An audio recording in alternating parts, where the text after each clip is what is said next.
Hello, hello. Good morning, good morning. Alright. Let's see. Today, we are going to be playing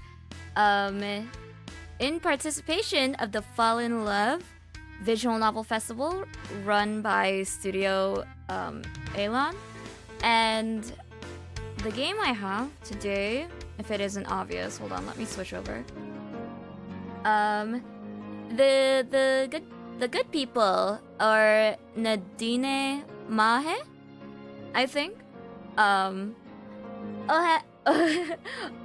Ohapri. Hi Lena. Is the volume good? But yeah, we're gonna be playing this today. I quite like the style. I also like the setting quite a lot actually. So is the volume good? I'm just gonna check before. Okay, sounds good. All right. So we have a very colorful cast here. Disclaimer. These names are, I believe, of Irish or Celtic origin. I have gotten insight from my Irish friend, but I cannot guarantee that I will remember them all. But I will try my very best. All right, let's go. You must choose a nickname, pronouns, and preferred presentation using the arrows on the mirror. A true name may be discarded if desired. Click the blot of ink labeled Save to confirm your choices, and the cap on the inkwell to proceed. Your journey begins with the Book of the Traveler. Don't feed Robin your pronouns, they're insatiable. Okay. Okay. Do you accept the name to be true?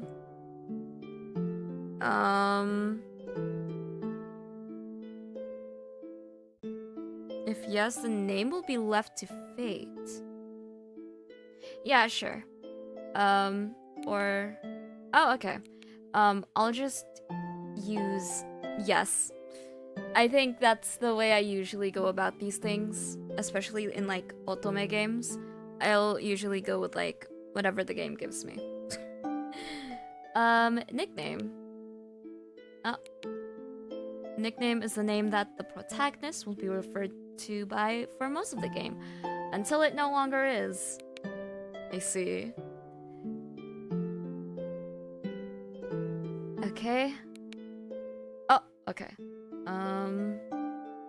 In the Book of Traveler, pronouns will default to they, them, in case of mistaken identity.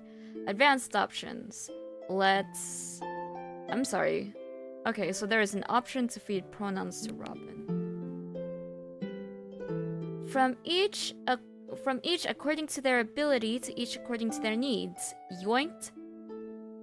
Yeah, No! Wait! I just wanted to feed they, them to Robin. Add pronouns. When multiple sets of pronouns are added, they will all be used with weighted priority. Set priority for this set of pronouns. The higher the number, the more frequently it will be used. 0 will be never. Okay, let's just go with 9. Okay. It is said that she is a human. Warned her about robbers on the way. That... Oh god. Okay. Okay. Which one sounds more natural? She knows the rules and so do I. Oh, I'm already confused. What is this? This is, we're adding our pronouns, to the screen. I'm sorry, what? The set of pronouns is no longer yours? What do you mean it's no longer mine? Wait! Please use the edit pronouns option to... Okay. Okay. Okay. confirm. What? I have to. I have to.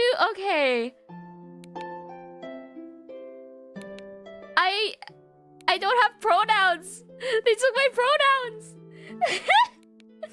They took my pronouns. Robin, give them back. I didn't mean to.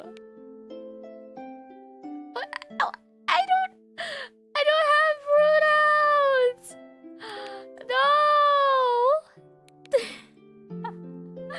No. Okay. Yeah, it's because Robin ate my pronouns. Robin ate all of my pronouns, actually. Would you believe it? Blank or custom? I'll go with this one because it has like my kind of hair. Yeah, I'm too broke to afford pronouns.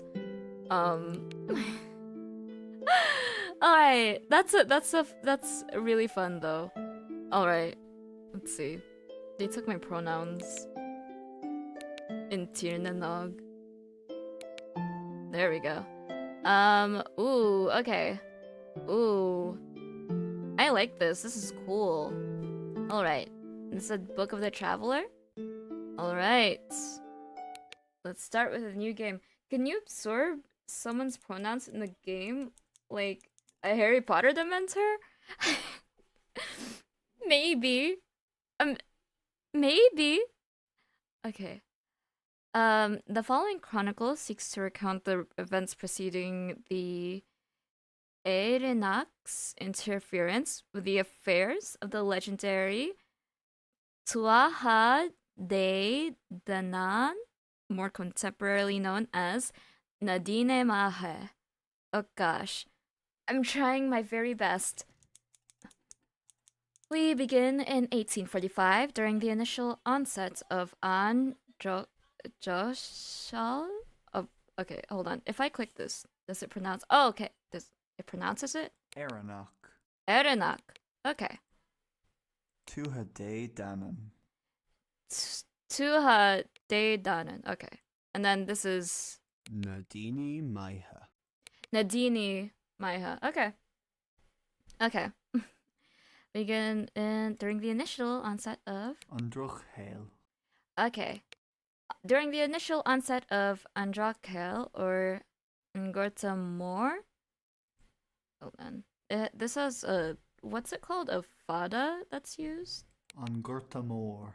Okay, Angorta Moor. An era of Irish history besieged by unparalleled tragedy. For most, the severity of what was to come could not yet be known, but to the laborers, any poor harvest meant a long and hungry winter. Proper preparation was vital, and so it was thus that the Erenak set out to the port city of Galway one fateful mid-September morning, readying to pawn off an assortment of family heirlooms and other disposable valuables. It was the only way to ensure survival. This journey, however, would be far longer and far stranger than anyone would have ever otherwise anticipated. All right. And Tirnanog i Tirnanog? All right. The Irishman in Tirnanog. There's a dull ache in my... Ooh, parallax. Ooh, okay. There's a dull ache in my belly. A hollow pang that's been nagging at me to eat the wee morsel Ma'am gave me this morning. Preta... Big... Amain? Hold on. One. Prata Biogawan. I got that completely wrong. Prata... Big... One. Okay. I ignore it, again, but not without effort. My last proper meal had to have been last night's supper. But I know I can get by on a rumbling stomach a little while longer still.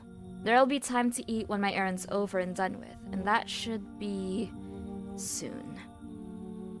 I hope. It's been a long and tiresome day's ride, but I'm determined to reach Galway before the sun hangs high. There's no sense in wasting what little money I have on lodgings if I can go about my business right as the shops open and be on my way by midday. But traveling the road at night's a dangerous business. Ooh, how's this pronounced? Mafoshta. Mafoshta. Let alone with all those treasures in your saddlebag. You ought to pace yourself. Lots of desperate folk out there, especially now. Aye. But I'm just as likely to be robbed in the common lodgings as I am on the road, I told my da, firm and final. Though, if I'm honest, I'm not too sure how well these old things will sell. None of it is terribly fancy by city standards. Mamo's doilies are Sunday clothes, a bit of jewelry Mom's worn ever since her wedding day. It's not exactly the kind of thing to buy when times are tough, and from what I heard, the disease on our crops hasn't just affected us. It's all over, this is. I shake my head. There's bound to be some wealthy folk willing to take these trinkets off our hands, even if not for much. If nothing else, it should get that bastard of a landlord off of our backs for a while. The roads have been quiet. It's almost unsettling for this time of year. Of course, it's no surprise that I haven't seen other travelers these past couple of hours, but even earlier today, only a few folks crossed my path. Families, mostly, all bundled up and carrying what scarce few belongings their backs could manage, all slowly headed in the same direction as I. Now, it's just me. Me, in the dark thicket to my right, and the river to my left. I gulp and eye the woods from time to time. A wall of trees line the roadside, swallowing up any light to be found on this moonless night. It makes me nervous, so I keep to the left as much as I can and spur my horse to quicken her pace. And that's my horse. I'm not making horse noises. I can't. Whoa! Steady now. Darby, my family's workhorse, slows to a restless halt in the middle of the road. I sigh, continuing to prod her, but she refuses to move 1 inch farther. I ought to sell you off, you stubborn old... I'm getting close. Just over yonder, I can see the beginning of the city silhouette on the horizon, but it'll take me a few more hours to get there still. All right. I suppose we can rest for a short while. A very short while. You hear? Yeah. Oh, affirmative in Horus. Okay. Hold on. Wait, what's the audio for this one? Nay. Yeah. Okay, makes sense. I dismount and lead Darby off the road and down to the riverside for a drink. As she wades into the water, I linger back on the shore and stretch my aching limbs, not willing to get my feet wet to keep a hold of the reins. My shoulders tense as I spin around to look down both ends of the road, searching for the source of the whistle I just heard. Huh? Is someone out there? No one answers me, nor do I see anyone in the darkness. I clench my jaw, peering back over to my shoulder at Darby. She seems entirely undisturbed, yet too far for me to grab in a hurry. Well, not that she would go anywhere in a hurry either. I sigh and rub the bridge of my nose. Her ears are better than mine. It might have been nothing. Crunch, crunch. I lift my hand from my face and glare right across from me into the trees.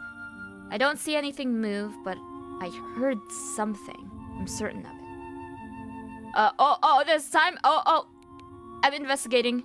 I have no survival instincts.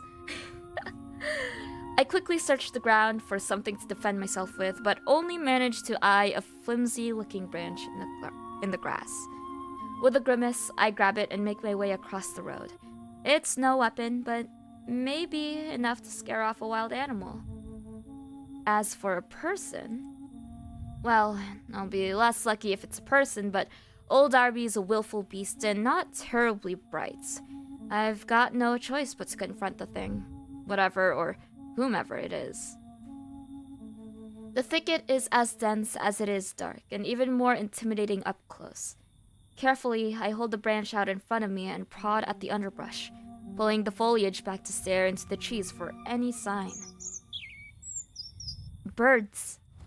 I jump back and nearly trip as a little bird flies out from the woods and rushes past my face, close enough to feel the brush of its wings. My shoulders slump and I breathe out a sigh of relief.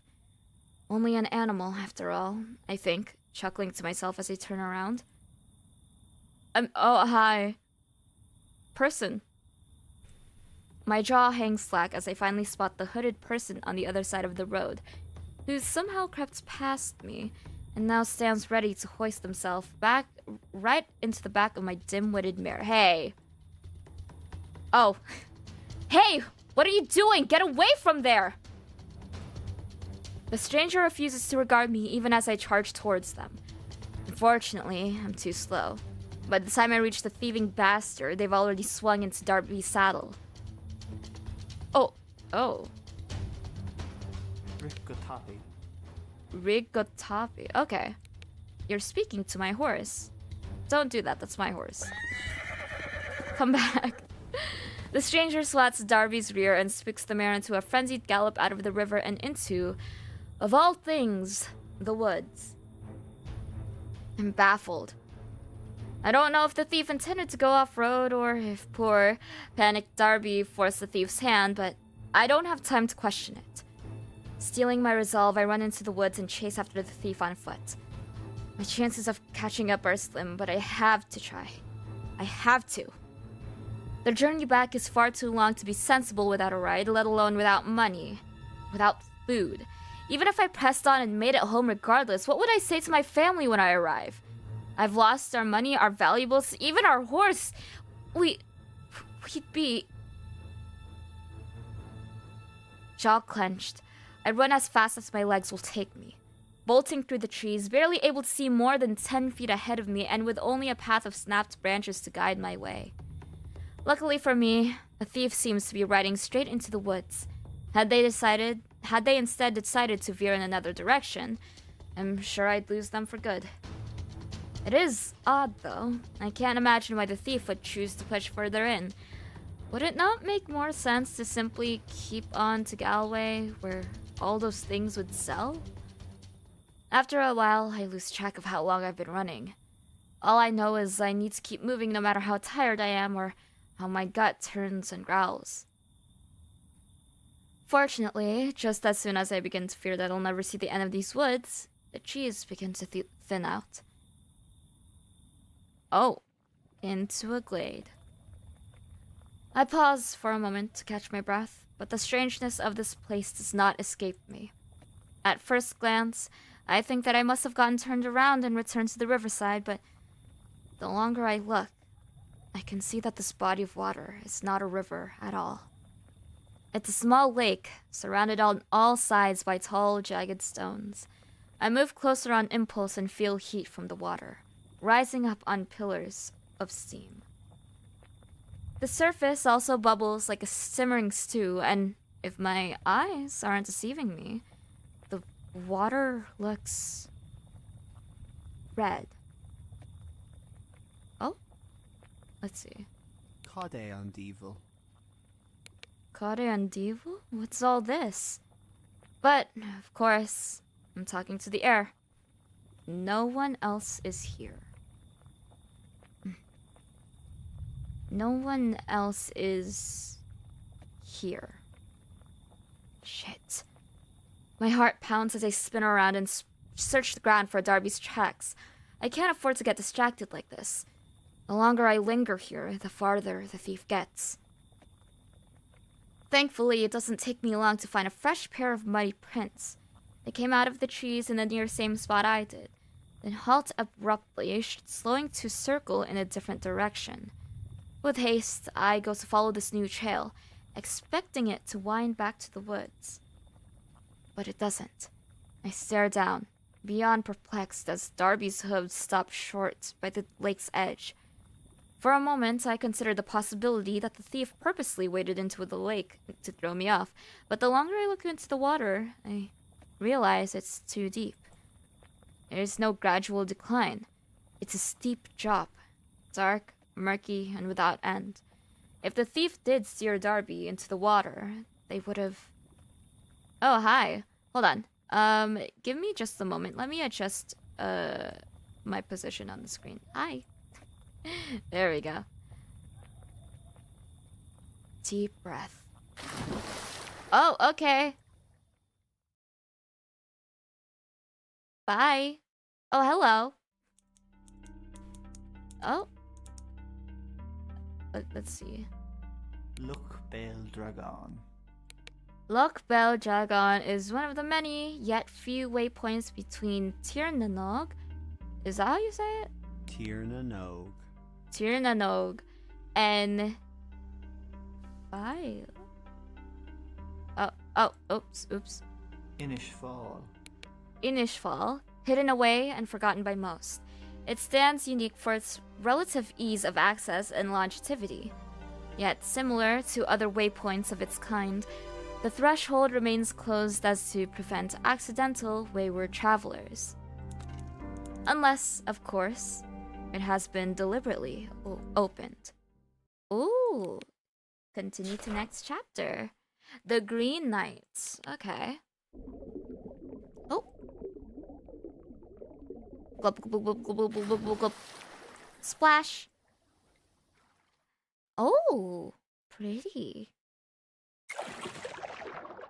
After flailing in the water for God knows how long, I finally find the surface again and drag myself onto the lake shore. It takes several ragged breaths before my vision clears. Did that cheeky bastard try to drown me? I look around to see if I can work out which direction the thief went, but nothing looks familiar. No, it's more than that. This isn't the same lake I fell into, nor even the same grove. The ruddy water is now bright and clear and adorned with lily pads. The familiar oak and ash trees are gone, replaced with mossy, gnarled willows and yews. The roots run so deep that they cascade into the lake, and everywhere I step is bursting with wild flowers. The forest is so overgrown that the treetops almost block out the sunlight that suddenly sprung up over the horizon. But despite the abundant shade, I'm perfectly warm. There's a slight breeze, but it's as soft as a kiss, spring-like, and awfully unusual for September. What is this? Glancing back at the lake, the water is still without a trace of my unexpected swim. Christ almighty, am I dead? I pinch my arm and wince. I can still feel, but what if that's just my mind playing tricks on me? Maybe I hit my head in the lake and I feel a wave of panic wash over me as I think of my family, waiting anxiously at home. They never wanted me to come here. They told me it was too dangerous. What have I gotten myself into? Robbed and drowned by the roadside. Mom, I'm so sorry. The sound of an approaching horse snaps me out of my thoughts. My heart skips for a beat. For half a moment, daring to think it might be Darby, but then... Stop there. Oh! In the name of the Queen, I order you to show yourself. Ooh, voice acting! I scowl a bit. Ooh. Sassanach. I scowl a bit. What's a damn Sassanach doing out this way? Oh. Kaifi Kaifigur Ifranesha. Ifranesho. Okay. I see. Oh. Ooh, animation! Moving as silently as possible, I shield myself behind a thick yew and watch for glimpses of the stranger, or their horse. Up ahead, beyond the twisting limbs of this forest, I see traces of a dirt road. Darting between the trees, I advance closer, angling for a better vantage point. Damn Englishman is right. As I reach the tree line, I pause. The strangers come into view. Like I'd hoped, now I can start making out some details. A pink sash peeks out from the foliage, which appears to be draped across some kind of cloth armor. I squint. Is that a spear? What's the military doing roaming around with spears? They're quite short for a soldier, too. This is just getting odd. I slump against a tree. My wet clothes feel heavy and my back is beginning to ache with tension. I can tell the stranger isn't my thief, and they don't look much like British military either. Maybe they could help me sort some things? They probably at least know where we are. Hide and watch. Let's stay safe. You never know. Hold on. Sorry, I was just checking on my rabbit again. My eyes linger for a moment on the spear they're carrying. The spearhead glints in the sunlight. Maybe I should find someone else to help me? Maybe I'm dead, maybe I'm not. Either way, they seem like more trouble than it's worth. Unfortunately, though, I hesitate just a second too long. You! Is there anyone else here that's not, you're not talking to me? Oh. Dia or Sava. Oh, Dia or Sava. Feeling myself behind a tree further in, I pray that they didn't see where I went. All the shouting makes me think otherwise, though. I can hear their footsteps getting closer as they continue to call out to me. Okay. No use in you hiding. Come out and we can do this the easy way. My stomach lurches as they get closer to my tree. If I could just peek around to see where they are. We've all been searching for you and you've made a right mess of things. I pause mid-peek. Me? Why me? What did I do? Oh. As they approach the tree, I try to time my footsteps with theirs and tiptoe around the trunk of the yew. Tilting my head around the thick trunk, I look for the stranger. I can't see them, and they've stopped talking. Where did they go? They're right behind me, aren't they? Ugh. The sound comes from directly behind me. Flipping around wildly, I lash out reflexively to slap them. I catch my arm and grip it so tight that I'm sure it'll bruise.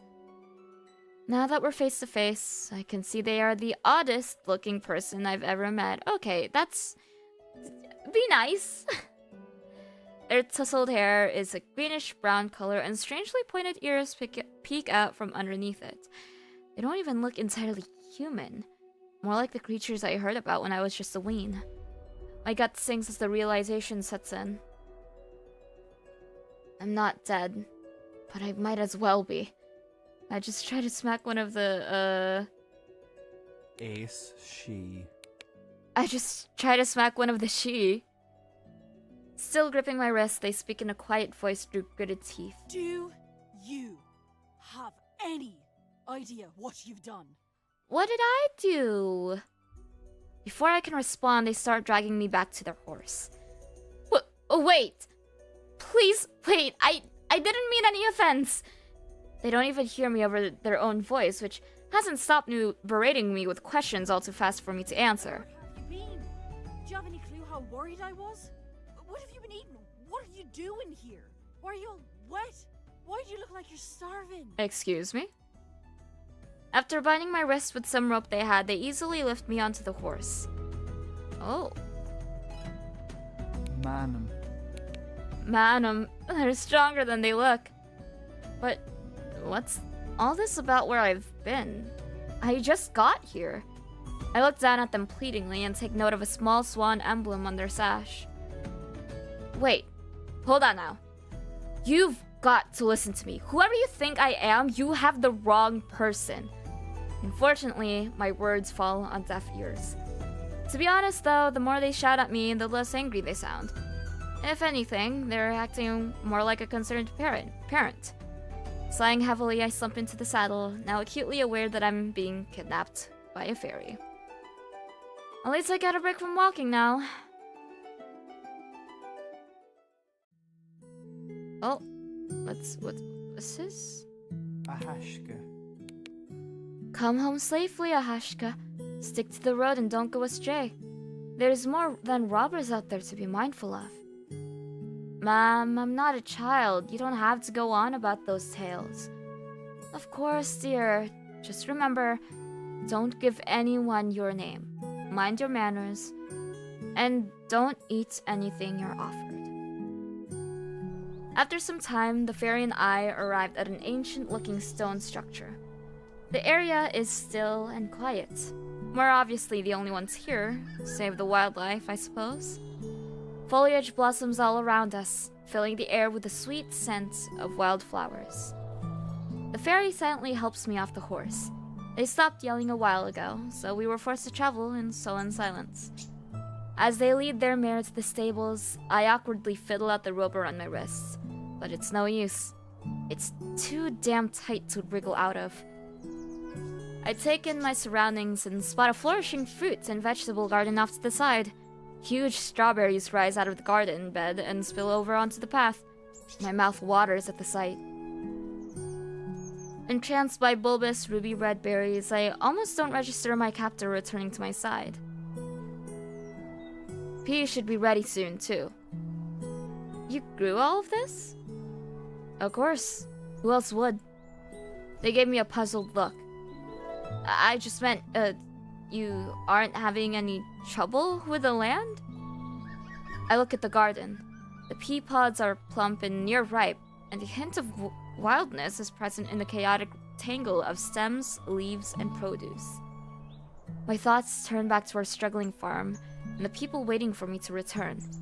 My stomach churns, and the encroaching hunger from the smell of the strawberries turns into nausea. I suppose, whatever this place is, the blight hasn't come to it. Trouble? Why would I have trouble? Honestly, what has gotten into you, Daona? Dana? No, I falter, remembering my mother's warning. At the time I brushed it off, but now I might need to think twice. Not them. Who else would you be? Wait, answer that when I have some parchment. I'm not writing down my name. Without giving me time to respond, they lead me into the structure. The bottom floor is surprisingly cozy, especially given the formidable exterior. Someone has gone to great lengths to make it feel like a home. The hearth is warm and comforting. Potted plants and handmade dolls are scattered about, and there is a faint smell of baked bread lingering in the air. They guide me over to a small two-person table. I'll be back in a moment. As I wait at the table with not much else to do, I let my eyes wander over the decor. The tatting of the lace on this doily is done so well. I wonder if the fairy made all of these things? The dolls, the doilies, the knitted blanket on the back of that armchair. I nervously eye the comparatively crude monstrosity propped up in the corner, which I assume is some kind of chaining dummy by the arrows in its torso. The words Traitor King are scrawled across a sign slung over its neck. No doubt a testament of the dummy king's villainy. Suppose some things never change, no matter where you go. But what is it guarding? When the fairy doesn't come back immediately, I use the opportunity to rise and check. It's a holding cell. The remnant of this building's purpose, perhaps, before the fairy made it a home. Peeking through the bars, I scan what may be in my future. Death by allergies. There is just a lumpy-looking hay bed, a suspicious bucket, and a thick layer of dust that covers everything. Better that than a skeleton, I suppose. Looking around the room with some more, I spot a desk in the far corner covered with scattered maps, notes, and letters, and some wayward knitting materials. The maps have writing all over them, and the notes mention something about possible sightings that catches my eye. I'm nosy. I've just supposed a virus. I know I said we're gonna err on the side of caution, but more information in this case is good, right? Yeah? Hold on. What's this? Okay. It's just... What is this? What is this? It's been here the whole time, I know, but like... Okay. I'm not gonna worry about it. I move some other papers aside and look closer at one of the maps. Strangely, it looks a bit like Ireland at first, but the longer I stare, the less sense that makes. Oh! Drag to navigate. Okay. Oh, okay. Oh, never mind. Oops. Ooh, Province of Summer. Ooh, Province of Autumn, Province of Winter, Province of Spring, Tir Nanog. Ogum is red from bottom to top. Oh. Stupid goat. Really? Hold on. Are we here?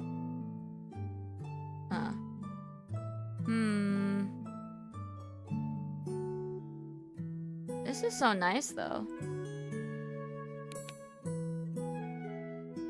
The continent or island is divided into 4 distinct regions. Oh. Folius. Let's see. Phineas. Murius. Gorius. Okay. Valius, Phineas, Murius, and Gorius. Each name is then followed by a subheading, respectively, the province of spring, summer, autumn, and winter. I wonder what that means. Amid the various landmarks and city-like dwellings are symbols I've never seen before. Strange intersecting lines might be some kind of language, but I can't say for sure. As I keep looking, I notice some notes and scribbles jutting across the map in certain places. There's a little building in Falius that looks like a bit that's like this place, labeled Outpost. Is that what it is? An outpost? Finally, I take a look at the top of the map. There, I see the presumed name for this strange land. Tirnanog? Land of the Young? I've only heard that name in stories.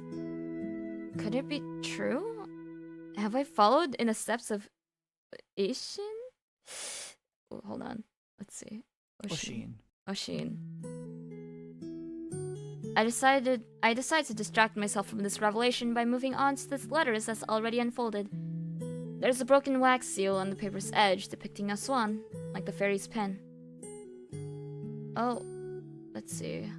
Shay Fairglass. It's the Honorable Shay Fairglass. I mumble the words aloud. Shay Fairglass. That must be the fairy's name. The word honorable also clarifies some things. Seems I was right about them being a soldier, not just for any army I know.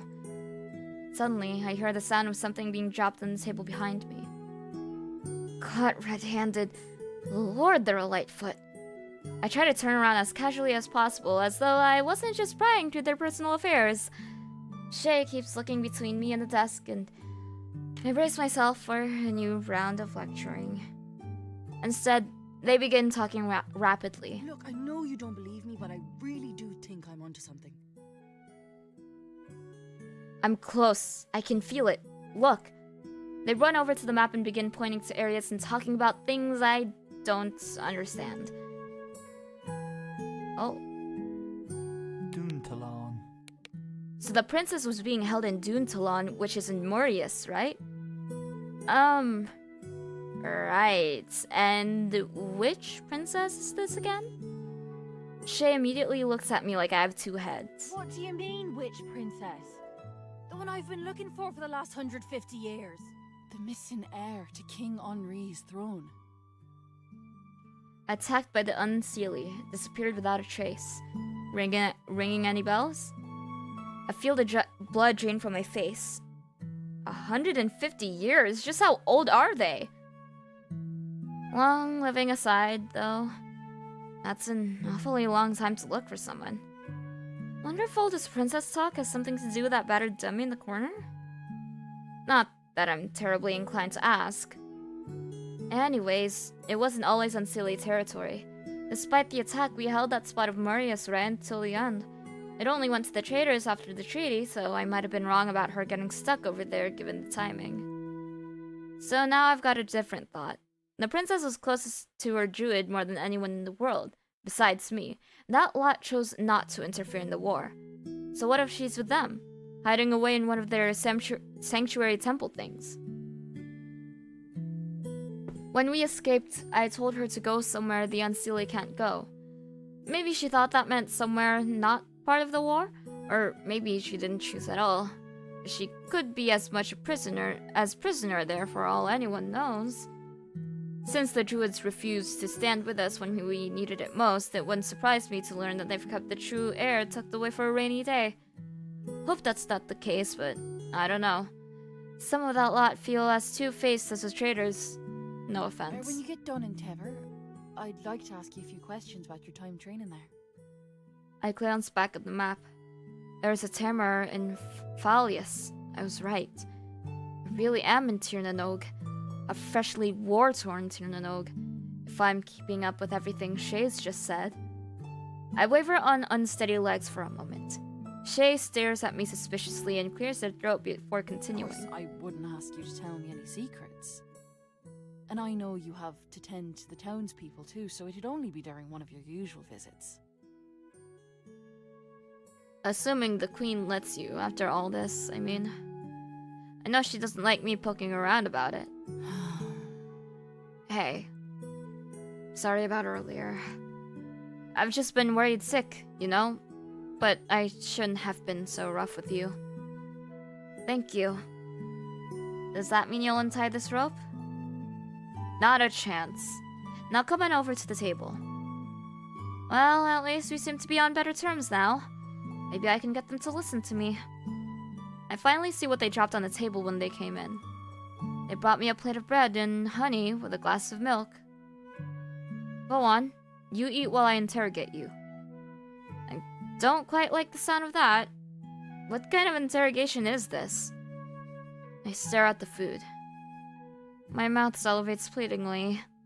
My stomach may be all for it, but every other part of me is warning me not to. If I ever intend on getting home, that is. I swallow down the hunger. Oh, let's see. Gura Mahagat.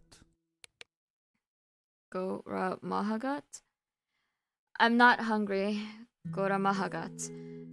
My gut groans in protest. Traitor. It's getting a sign, too. You sure about that? Aye, positive. Shay stares at me, frustration plain on their face, but they don't press the issue and sit opposite me. They take out a scroll and begin scrawling quickly, mumbling to themselves. Finally, they look up at me. So, what were you doing by the loch? Their quill pauses as they wait for my answer. I mean... We don't have to tell them our names, we can explain our circumstances now. At last, I can explain. I take a deep breath before launching into my story. I was on my way to Galway. Galway? What's a Galway? Oh, I suppose they don't know where that is. It's a place on the other side of the loch? How? Inishfall? Inishfall? Oh. Inishfall. Okay. You went to Inishfall? Ireland. I didn't go there. I'm from there. Like I keep trying to tell you. Well, of course you are, originally. But you know you're not allowed to open the waypoint without permission. What are you talking about? That's dangerous stuff to mess with. What are you talking about? There has to be some way I can convince you. I was just minding my business when a thief stole my horse and pushed me into the lake. When I stumbled out again, it spat me up here instead of there. I'm not Dana. It was just a mistake. Oh, okay. Diana. Strangely, the name means human. Okay. Shay hesitates as they decide if they believe me. They go and pull a small bronze hand mirror out of their desk before handing it to me. It's just me staring back. I half expected a different face to be looking into the mirror. Still looks like you to me. How was this possible? Who is Diana? Maybe I should be asking who I am at this rate. You look like Diana, and I sure didn't see a horse thief on my way to the loch. Besides, how is someone like that supposed to open up a waypoint? That sort of thing's far beyond the skill of a single person. You realize how absurd this story sounds, right? Likely more than you do. Honestly, Diana, I don't know what to make of you right now. You disappear for months without a word, working up everyone from me to the court about where you've told love to. You know, some folks thought you were killed, right? Or worse, defected. Bet if I hadn't been coming down for my rounds, you wouldn't have even thought to come by the outpost and let me know you weren't dead. Now you're spinning all these tall tales. Please, I'm not. Help me find the chief and I'll show you. Shay frowns and instead of answering me, grabs my forearm. This again? You have a bruise from where I grabbed you earlier. I can't see what they're doing, but they begin rubbing the blossoming bruise and humming softly. Can you please give me my arm back? Reddening, they drop my arm and rush off to their desk. Oh, they're cute! Oh, they're cute. Okay. I look down and the bruise is gone. How did they do that? Glancing at Shay, I see they're busying themselves at their desk. I take a longing glance over at the food and see a piece of bread is missing. Wait a second. Where did it go? Am I finally losing it? While I try to figure that out, I hear Shay nailing one of the notes they just wrote on the exterior door of the outpost. This prompts me to turn back to Shay, who then leans out a window to make a strange call. I gasp as a strange being with dragonfly-like wings flutters in and takes the note. I'll meet you at the palace. They whisper the promise to the creature and give it an affectionate head scratch. Then it bounds back out of the window. They pause in front of me awkwardly. You know that if you just tell me what you've been trying to do, I'd help you. You're basically family, daoine. But if you don't tell me anything, then I can't. Then help me catch the person who started this mess. We've got to talk to the queen first. Are you sure you won't eat? Again, I appreciate it, but no. With a final sigh, they gather their things and lead me out the door. I guess it's time to meet the Queen of the Fairies. Oh Lord, what have I gotten myself into? Continue to the next chapter. Meester Ruin? Trying my best here, boss. The ride to Tamara is quiet. Shay keeps glancing warily at me, like they want to ask me more questions, but change their mind every time. I suppose I'm not sure what to say either, since nothing I tell them makes a difference. If only I had anything from my saddlebag. As we approach the city, we ride through the farmlands of the outskirts.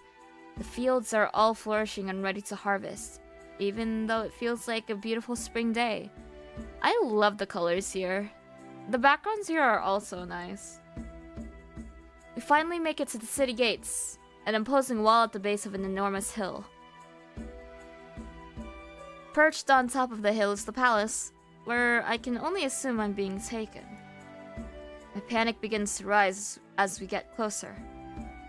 If I don't find a way out of this, I may never get home. And who knows what else this daoine that I'm supposed to be has done. If Shay is this angry, imagine what the queen might be thinking. At least if I run, I might have a better chance of getting home. Shay takes this very moment to pull me closer to them. God. Now we are gonna head straight to the palace. No stalling. Stay close. A lot of people have missed having you around to tend to them, and I don't want you getting dragged off. The music is so nice, so true. If we stop for everyone who needs it, we'll never get there. And whatever you do, don't bring up that talk about Inishfal. I expect the queen won't take too kindly to hearing the court druids trying to flee the country. The court what now? That sounds important. Shay doesn't say anything more on it, though, and leads their horse over to the stables before we enter the city. Kara is not a fan of the city. Too crowded. I nod sympathetically, not being much of a fan myself. Darby isn't nervous around people. The old girl doesn't seem to even pay attention most of the time. Alright there, Shay. Been a while since you've been up. Just escorting the druid back, then I'm back to the post. It takes all my willpower not to snort at the idea of being escorted like this. Inside the walls, the city is bustling with activity. The people here, like Shay, are all mostly human-looking, save for the pointed ears and a few strange, otherworldly hair colors. A giant canal runs through the main thoroughfare, and the stores and homes are all inside gorgeous marble buildings. The blooming flowers that litter every corner and crevice fill the air with their pleasant aromas. Manam, I don't know what I expected, but it was nothing like this. I crane my head as we walk to see as much as possible. Down the alleyways, I get glimpses of shabby row houses and dimly lit stores. Shay and I walk side by side. And they have a firm grip on my bindings. At first, I'm annoyed by the short leash, until an elderly woman suddenly grabs my arm, her bony grip locked around it. Diana, dear! I was so worried when I heard. I thought to myself, ooh, hold on. Kieran. I thought to myself, now who's gonna make weak Kieran's medicine? I feel a bit bewildered getting picked out from the crowd. Seems Shay isn't the only one who thinks I'm Diana. As I prepare to respond, Shay quickly cuts me off. Not just now, Mr. Or? Oops, I don't know that one. I promised to get Diana back to you, but first we've got to see the Queen. Of course, of course. You come around too sometime, Shay. She leaves without a fuss, and it isn't until she is out of our sight that we continue on. I feel my stomach churn as we talk. While no one else approaches Shay and I feel an abundance of eyes on me. Just how well known is Diana? Are they some kind of doctor? I don't like this. How am I gonna get out of here if the whole damn city knows my face? We come up to a busy crossroads filled with all sorts of food and bauble vendors. Amid the carts passing by, the large crowds, and the many alleyways, this could be the perfect moment for my escape. Wait a little longer. Oh, sorry, I was distracted. I'm pretty sure, like, there's a spider out of the corner of my eye. I'll let it be. It'll eat, whatever it needs to. Bye, spider. I only get one chance. I've got to make it count. We continue down the main thoroughfare, where I peek into shop windows and open doors to see the assortment of foods, trinkets, and fabrics offered. One weaver in particular is showing off what looks like silk that shifts from silver to a rich purple color in the light. A small crowd of admirers clap and grasp on cue.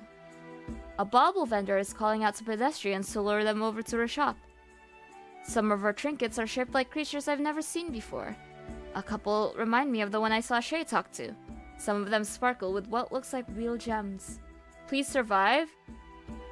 No, yeah, spiders are my friends. Spiders are my friends. I let them be. Hold on. Where is my beast? She's still munching away. Me rabbit. I guess I wouldn't be able to tell if they were fake, but I get the feeling that I'm not wrong. Any of these could probably sell for 10 times what I had in my saddlebag. The well-to-do looking customers don't seem too impressed, though. Everything here is so fancy. I bet it wouldn't be so bad living in the city. I speak without thinking, temporarily forgetting I'm supposed to know what here is like. Shay gives me a confused look that I'm quickly growing familiar with. The look that says Diana wouldn't think the same.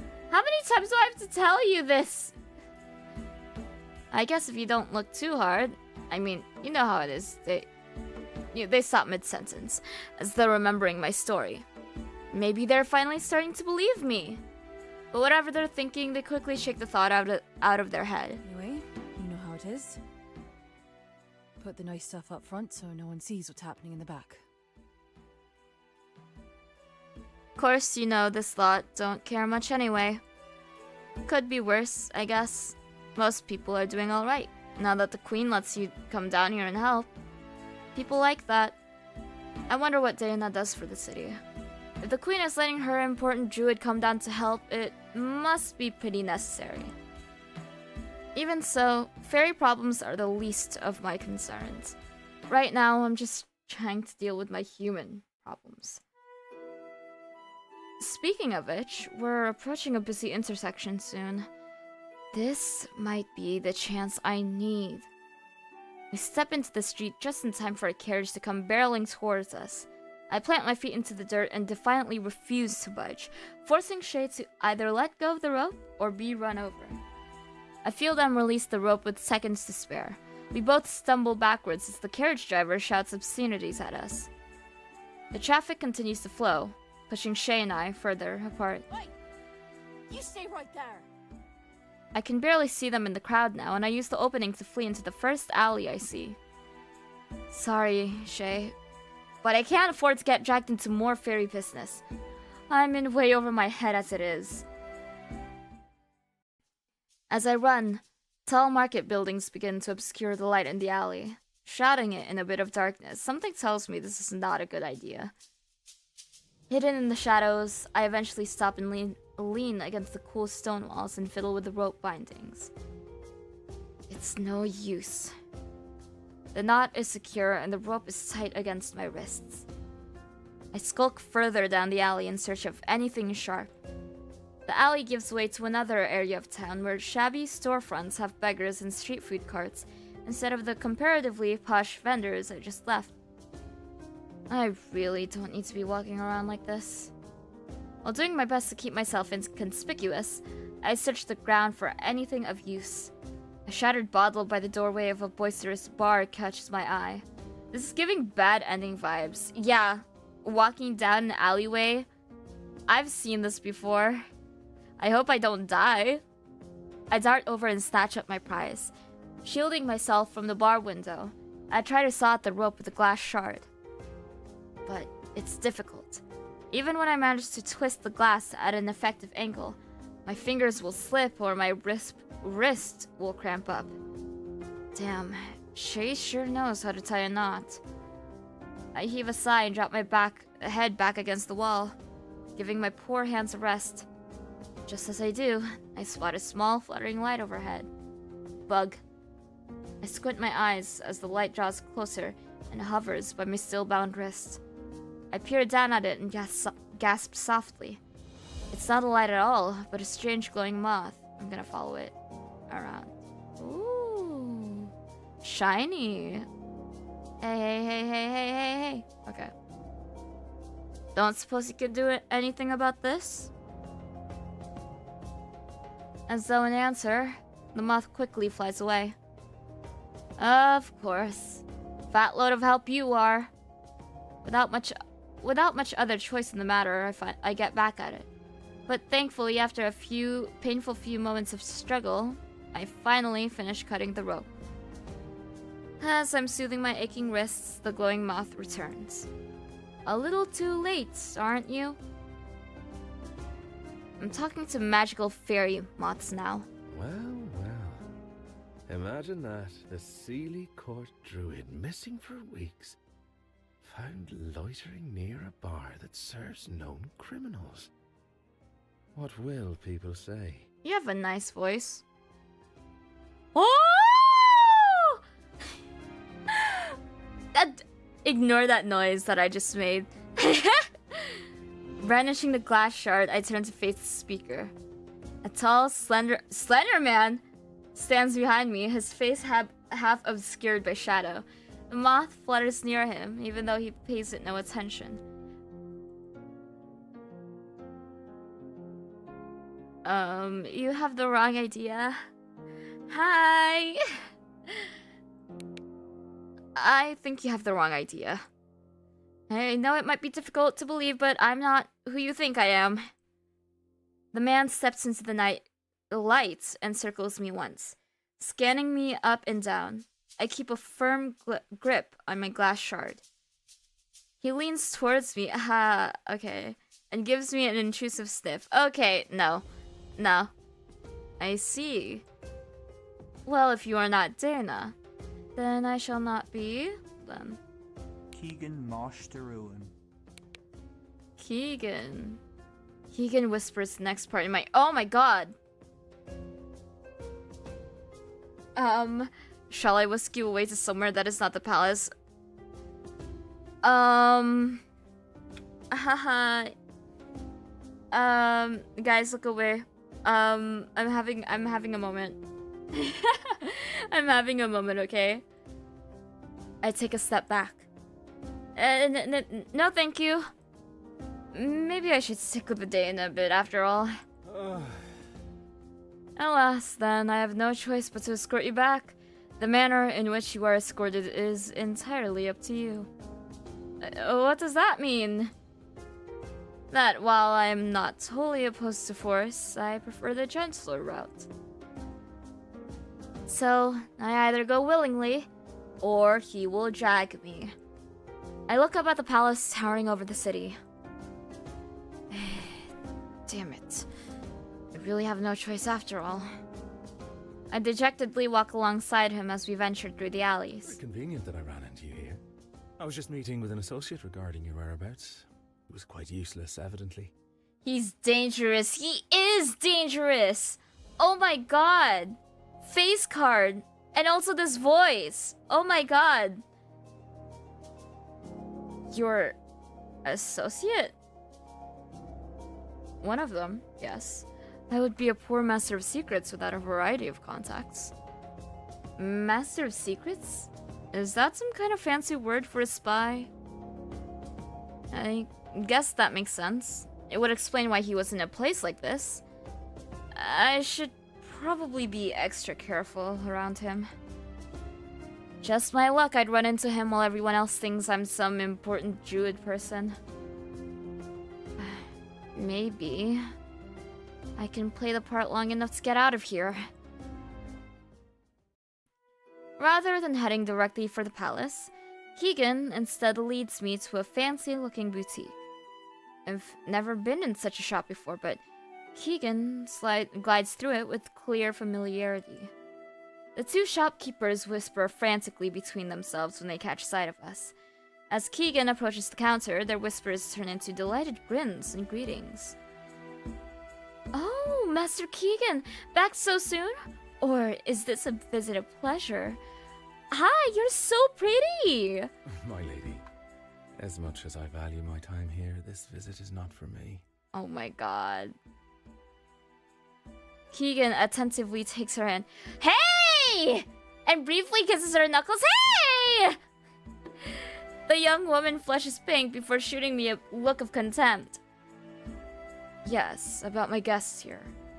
I'm bringing our flighty druid friend back to the palace, but all three of them stare at me and I nervously rub my dirty hands on my clothes. I've never really put much thought into my looks, besides from the times I've needed to mend a thing or two. Standing in front of their judgmental eyes, though, my meager clothing seems more shabby than before. My bad, man. You can see the problem. I simply cannot present the druid in this state. The queen would be devastated. Master Keegan, how considerate! The queen is truly blessed to have such a man in her court. Now. Good sir, the pleasure is mine. I can't tell if Keegan is being sincere or not, but the couple behind the counter don't seem to care either way. They rush me to bring an assortment of outfits, all while fawning over him. Suppose he's pretty popular. The couple never speak to me directly. Instead, they talk to Keegan about me. I do notice that they seem to keep shooting nervous glances at the glowing moth that curiously bobs near him at all times. They don't seem to like your moth very much. I'm not sure what possesses me to speak up. Likely the fact that the shopkeepers keep ignoring me. The lady shopkeeper shoots me an ugly look before returning to her fabrics. If Keegan sees it, he says nothing. The AC usually aren't allowed inside. This couple is kind enough to make an exception for my will-o-wisp. I stare dumbfounded at the fluttering moth.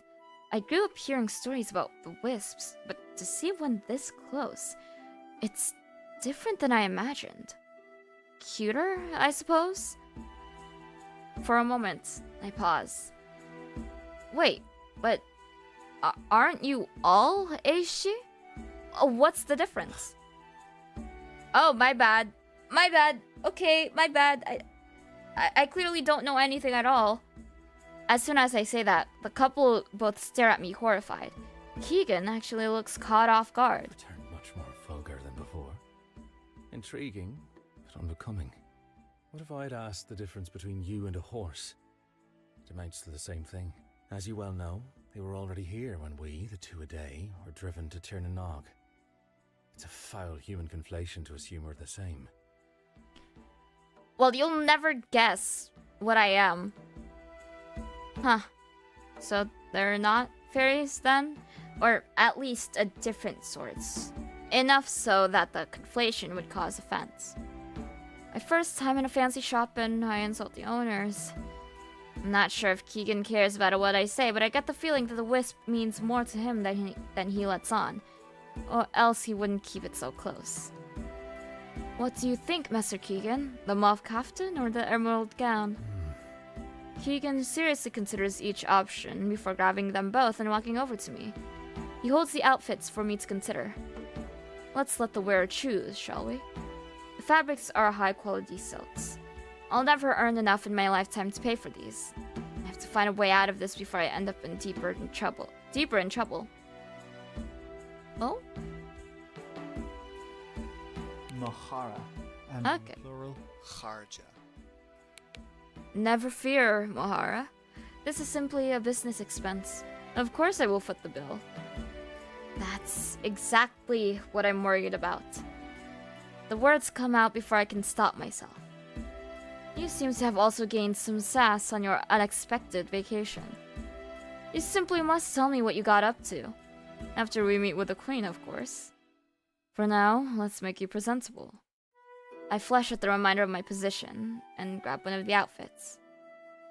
Hold on. Let's see.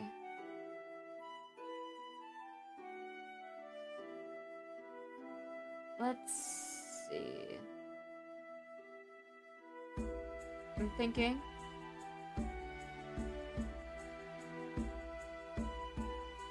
Okay, we're going with a mauve kaftan. I settle on the kaftan, an ankle-length robe held together around the midsection of the sash. It seems rather like Keegan's, except his attire comes with trousers. I'm put in a saffron tunic instead, which hangs around the same length.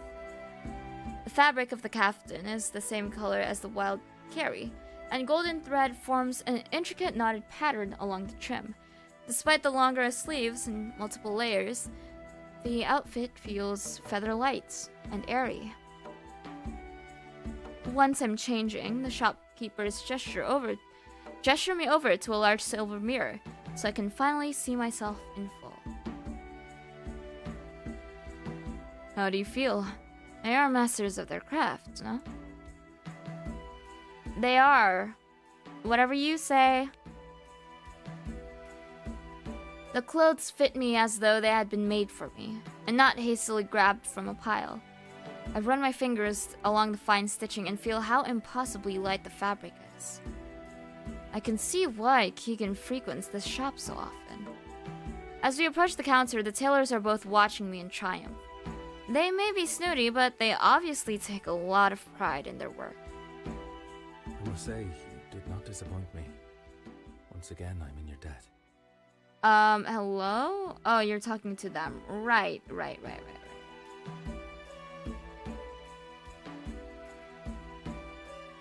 Oh, you flatter us, Master Keegan. Your patronage is thanks enough. Of course, we also enjoy your more casual visits. As do I. For now, I fear I must return to the palace. I'll send payment along with what I owe for my personal order. Keegan continues to discuss the details in between their saccharine compliments. By the time we leave, they have invited him for tea no less than 3 times. Focus, April! My bad! I folded under no pressure. Oh my god. Meanwhile, I can't stop thinking about what it means that I've accepted these clothes. Keegan says I won't have to pay, but the fairies, whatever kind he fancies himself to be, don't just give things away for free. When we make it to the palace, for a moment I'm struck by its opulence. Intricate canals and waterfalls decorate the grounds, and pink roses cover a significant portion of the land.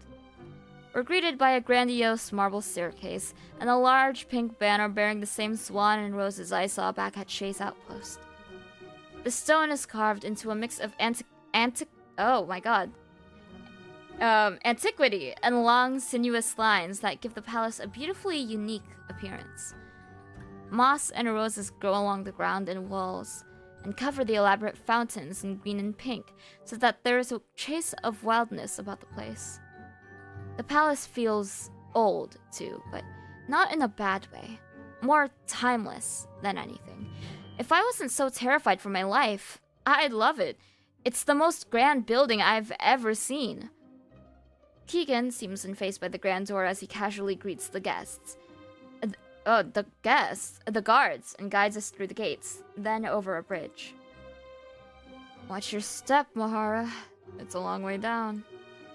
I raise my eyebrow and glimpse over to the side of the bridge. When I do, I have to force myself not to make any sudden movements.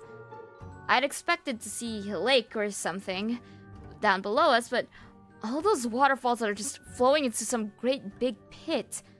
I can't even see the bottom of it. Instinctively, I walk closer to Keegan until we put some bit of distance between us and the pit. As we enter the palace itself, servants and nobles line the halls we pass through, whispering behind their hands and staring at us. At me. The servants are watching with concern, their eyes flicking between me and my escort Keegan. The nobles, on the other hand... Oh my, I think we're in for a show today.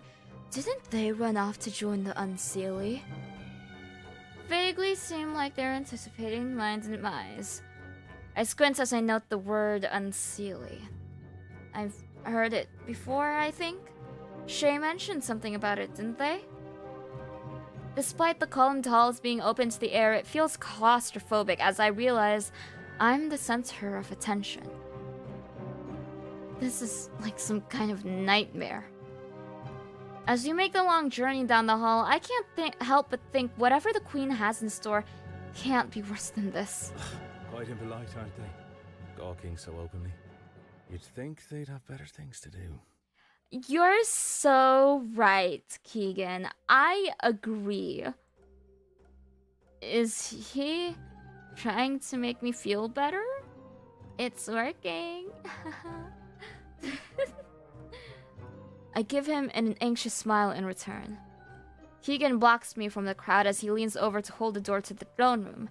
His expression never changes, but his voice drops so that only I can hear him. Are you ready to go in? I mean, what other choice do we have, right? No use in putting it off anymore. Keegan nods and we enter the throne room. To my surprise, the Queen is nowhere to be seen. Instead, there are three very important-looking men talking amongst themselves. All three of them turn to look at us as we walk in. Oh. Sehor? Sethor, Kethor, Tethor. Oh, okay. Sethor, Kethor, Tethor. Why, of course. I should have known you would be here awaiting Her Majesty. The men share a cautious look before approaching us. Well, well, well. If it isn't Keegan... Oh, hold on. Keegan Mosh de Ruin. Okay. I wondered where Mosh de Ruin had slithered off to. Is that TM Opera O? Oh my god. No, that's Kethor. The red-headed man chuckles at some joke only he understood. The other two men are praising me, both looking at me as though I wear something foul. It's okay. I don't care about their opinions. I trust Keegan. Wonderful. I get all gussied up and the fobs still turn their noses up at me. Isn't Dana supposed to be one of them, or do all wealthy folk just have a second sense for spotting the poor? Here's hoping they aren't too close to the queen. I see you're returning a fledgling druid. Her Majesty will be most grateful, I'm sure. Oh yes, she does love her pets, doesn't she? Kether's eyes remain on Keegan, and I wonder if he was included in that statement. I only do as she asks of me. I'm sure Her Majesty will feel the same about you. And what are you implying by that, Master of Secrets? Her Majesty must be reliant on us all to watch out for her best interests. After all, rulers these days are dropping like flies. No?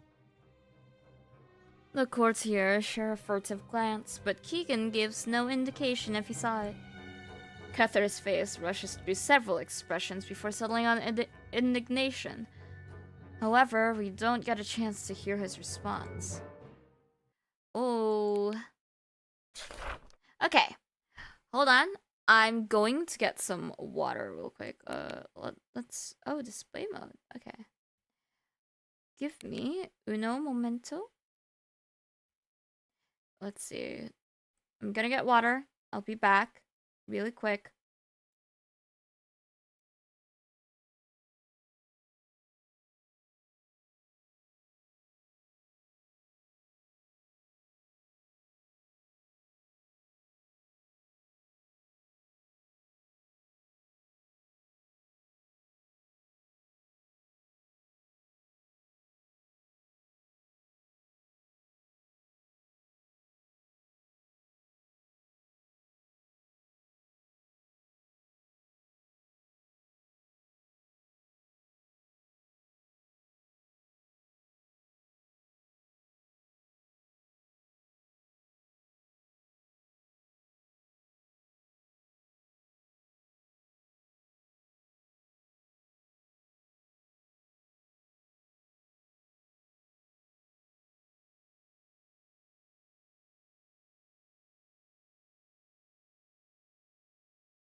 Hello.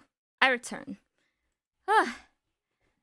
There's a lot of talking that I'm usually used to in such a short amount of time. Never mind the fact that I voice act as a hobby. Ooh. Before the steering courtier can fumble in a final retort, a chorus of trumpets erupts through the throne room, seizing all the chatter around us entirely.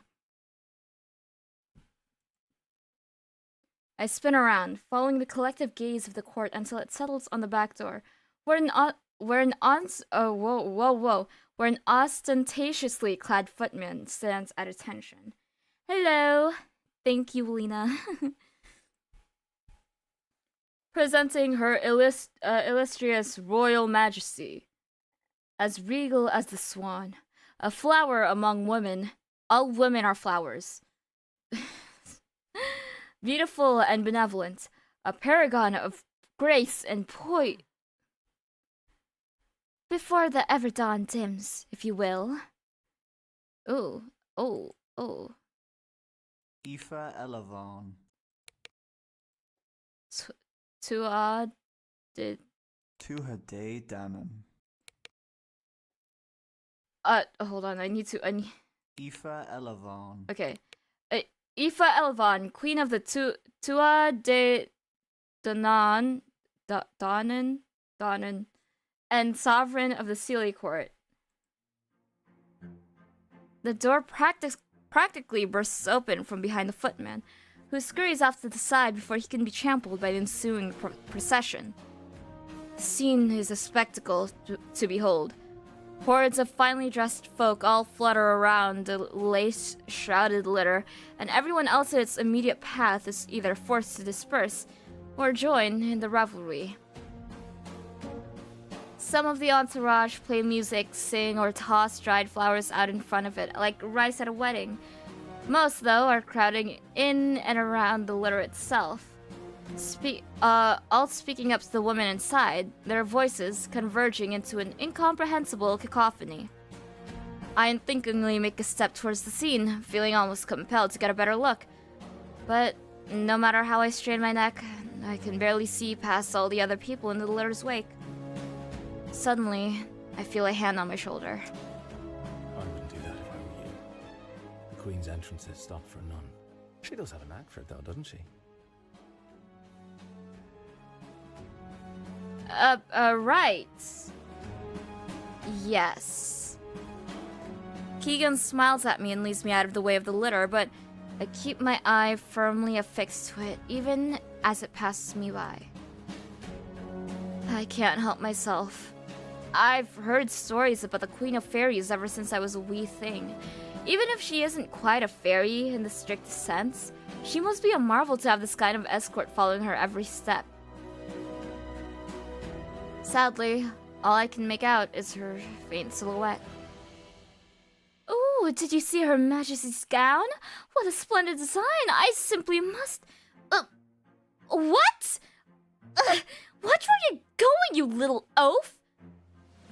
I turned my head around, following the ruckus that just broke out. Squinting some, I watch as a variety of courtiers are seemingly pushed and shoved aside, all echoing a similar aghast sentiment. I can't see who's doing the pushing, though. They'd have to be awfully short, too. Stand aside! I've urgent news for the Queen! Right. That explains it. Oh, I see your little friend is back. This should be amusing. I'm gonna stand and watch. I chuckle a bit wryly at that, resigning myself to stand and watch the scene unfold. I feel a tad guilty for the trouble Shay might get into, but I can't afford to stick my neck out in a place like this. I'm in enough trouble as it is. I'm not about to throw myself between some stranger and the Queen of the Not-Quite-Fairies. Shay marches through the crowd, dead set on carving a direct path through the court to the Queen. The nobles and the courtiers look irate. There's whoa. There's noticeable shouting now, though I can't make out any of the specifics. Oh dear. Not one for decorum, are they? As eventually, Shay manages to strong-arm their way to the litter, but they're stopped from reaching the Queen by one of her personal guardsmen. But Shay doesn't seem like they care about that. They get up in his face, yelling and wagging their finger. I can't help but wince a little. I see they've gotten themselves into a shouting match. Funny. Foolish, but funny. They're so brave. You chew the inside of my cheek. I don't know. I think it's a bit brave. Doing what you feel is right, and not much caring about what any of this lot thinks. In my experience, Mahara, the two are one and the same. Perhaps you would think differently if their actions today came at a cost. I turn and look up at Keegan, a bit startled. Will it? Depends. On what? If the Queen is pleased to see you.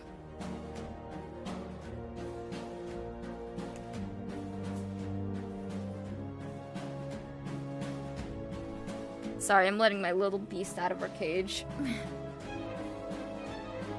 Because I have to put her cage properly now, because last night she made, like, while I was sleeping, she made a mess of my desk. She chewed on my headphone wires so that it stopped working entirely. Thankfully, I had a spare one. But oh my god. Quite ridiculous. It's okay, she doesn't know any better. She's a rabbit. But for the meantime, I'm just gonna have her caged when I'm not in the room. And I had to lock the cage while she was in it because I had to go down for water. She has to be stopped, that's what I'm saying. I'm so glad I had like a spare headphone wire. Like, I would have been devastated. She knocked over like my acrylic stands, my books, like literally everything. She got at everything. It's ridiculous. Okay, there we go. With that, Keegan takes a sidelong glance back towards the litter. Apprehensively, I follow his lead and see that Shay is glowering right at us. Feeling a slight chill down my spine, I wave. Shay, seemingly confused for a short moment, waves back. And as we both wave for our own embarrassing reasons, I suddenly feel the eyes of the court shift from Shay onto me. Before I know it, the procession in all of its pageantry has come to an abrupt halt in the middle of the room. I fold my arms and frantically look between Keegan and Shay, unsure of what to say or do with all of this newfound attention on me. But neither of them seem like they're going to do much of anything, given Shay is understandably a bit mad at me, and Keegan, well, he just seems like he'd rather watch me squirm. Christ. Why did my double have to be the most conspicuous bleeding person in the whole of the other world?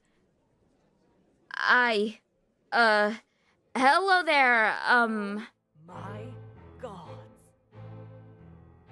I startle as an unseen voice cuts through the whispers of the court, and, like clockwork, all the attention is pried off of me and onto... Lena! There you are, you little rascal.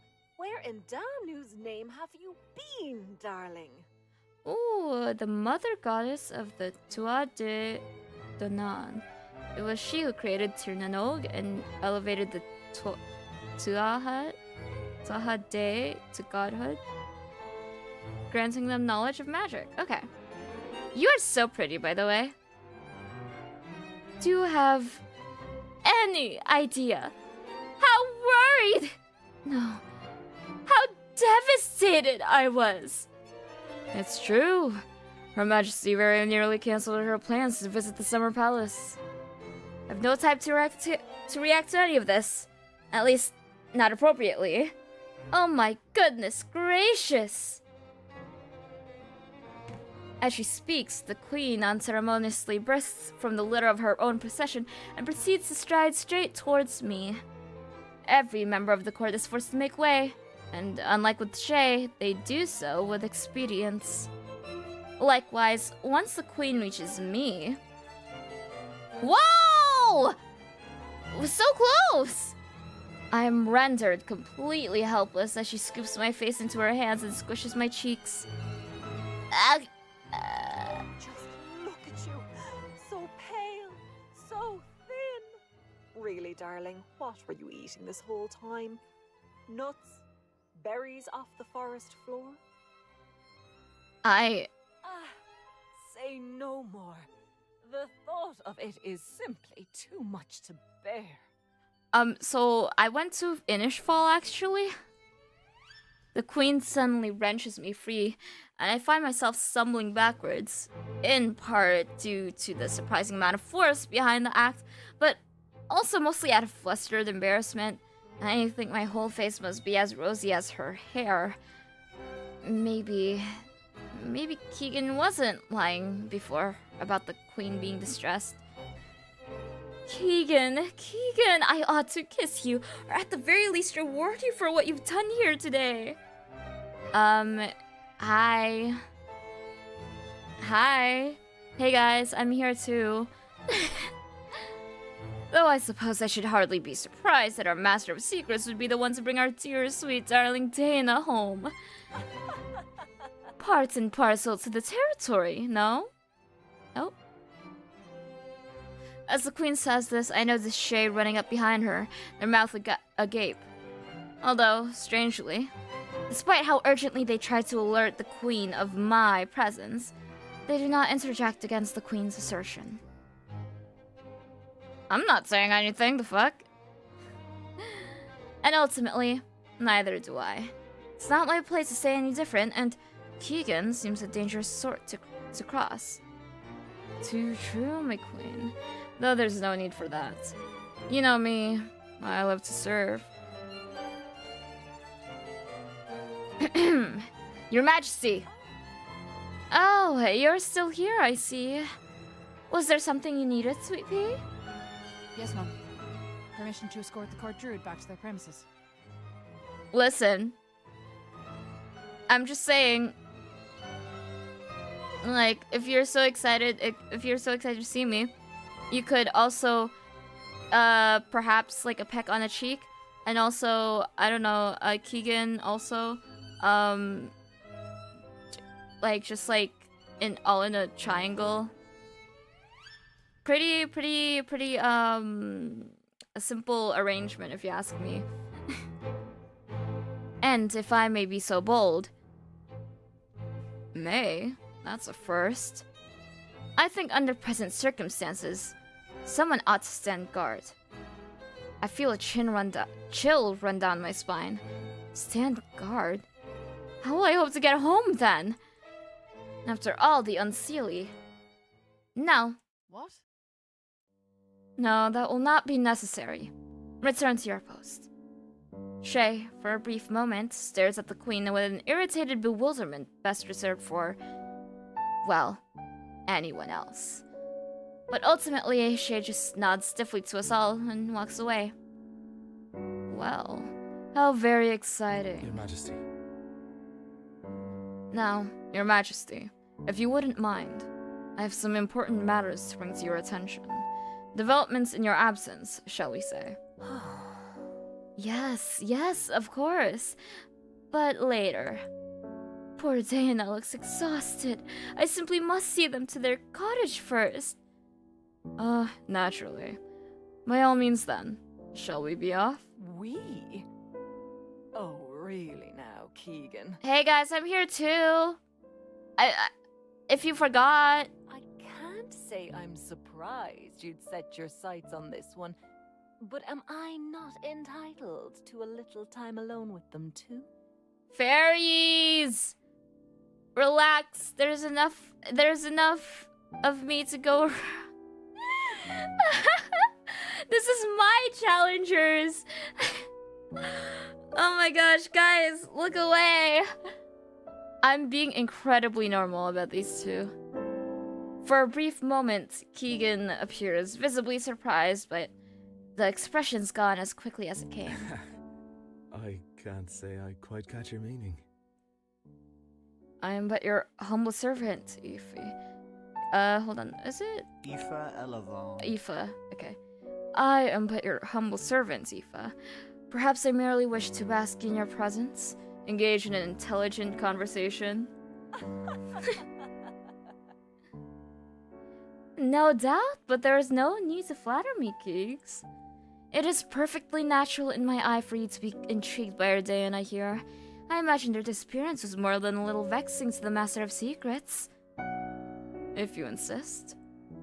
Keegan's eyes linger on me for a moment. Hi. Before he turns back to the queen and smiles. Well then, you know where to find me, so I shall take my leave. Keegan bows politely to us both, but before he goes, he catches my hand and places the keys on my fingers! Awesome! Slán go fáil, Daoine. Ooh, what did that mean? Until we meet again. Okay, of course. Anything you say, Keegan. Incorrigible, that one. With that, the queen spins around and claps her hands together. The court will adjourn for today in light of newfound developments. As you were, gentrymen. There are a few grumblings from within the crowd, but with the Queen's dismissal, most begin to filter out of the throne room, leaving me alone with her. I swallow. Now, shall we be off?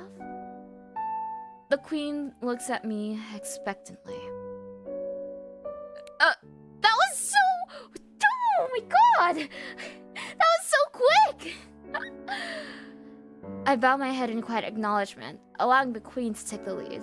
Though, if I'm frank, it's just about all I can manage, what with all those butterflies whirling around my stomach. Besides, I haven't the faintest idea where she wants to go. Did Diana often take private walks with the Queen? No, that can't be right. They weren't that important to the court, were they? Without another word, the Queen walks out of the throne room, and so I follow at a respectful distance behind. That's what you do with royal sorts, isn't it? What ails you, Your Highness? My oh my, it seems our Dana has up and vanished yet again. Whatever shall I do? Your Majesty? Abruptly, the Queen stops in the middle of the hallway. Oh, there you are. Thank goodness. Do keep up, darling. If I wanted to talk to the air, I would hardly ask you to put it along behind me as I do. Of course. With a slight blush on my cheeks, I sheepishly quicken my pace until I'm standing beside her. Apologies, Your Majesty. The Queen clicks her tongue. Gracious, enough of that. We are no longer in the public eye. Between us two, Aoife will do just fine. All right, Aoife. Much better. Oh, I love when she smiles like this. So gorgeous. With that, Aoife leads me out of the palace. Into the gardens. Manum. I can't help but gasp. I've never seen such immaculate gardens. The flowers, the waterfalls, the pond. It's like something out of a picture book. They are pretty, no? I can never quite get used to it either. Really? Didn't you grow up here? I bite my tongue. In hindsight, the question was a bit impertinent. Sometimes I forget how new you are. I trust her with my life. Enough to give your name to her? No, I didn't grow up here. I took my first walk through these gardens on the day of my coronation. I raised an eyebrow at her, a bit perplexed. I wouldn't claim to be privy to the ways of royalty, let alone fairy royalty, but why wouldn't a princess be raised in the capital? Then, it is lovely out, though. Can you hear the birds chirping? Say, I understand if you're too tired, but would you care to walk with me a little while longer? There's no need to rush you to your abode. I pause for a moment, thinking it over. On one hand, the Queen may very well just want to take a stroll with me, but on the other, I can't quite get a proper read on her. She's certainly opulent and a touch melodramatic, but there's something else there behind that aristocratic smile. Something unpredictable. Something I can't quite place. I don't know if I can trust it. And while I'm still play acting as Diana, it may be best to keep a low profile and avoid being alone with these people as much as possible. Then again, who am I to refuse the Queen? She's giving me a choice, but is it one really? I'm falling for her charm. I rub my chin for one moment, then sigh. Well, I suppose I wouldn't mind taking the long way round. Darling! Wonderful! With a smile, Aoife proceeds to pull me down a winding garden path lined by great big bushes of flowers and wispy willow trees. Hi! Hello! Would you like to join the stream? No? Okay, you're just gonna run around me? Okay. Okay. Have fun. A gentle wind stirs up all the smells into the air, and as we pass the pond, I feel a cool mist against my skin. I feel remiss only calling it beautiful, but I'm no poet. Beautiful will have to suffice. Though, if I'm honest, I can't help but feel like there's something unnatural about it too. All the flowers seem so fresh, as though they all just bloom today and would stay that way forever. It's nothing like the flowers in Ireland. Such fragile and perfect things, and so quickly gone.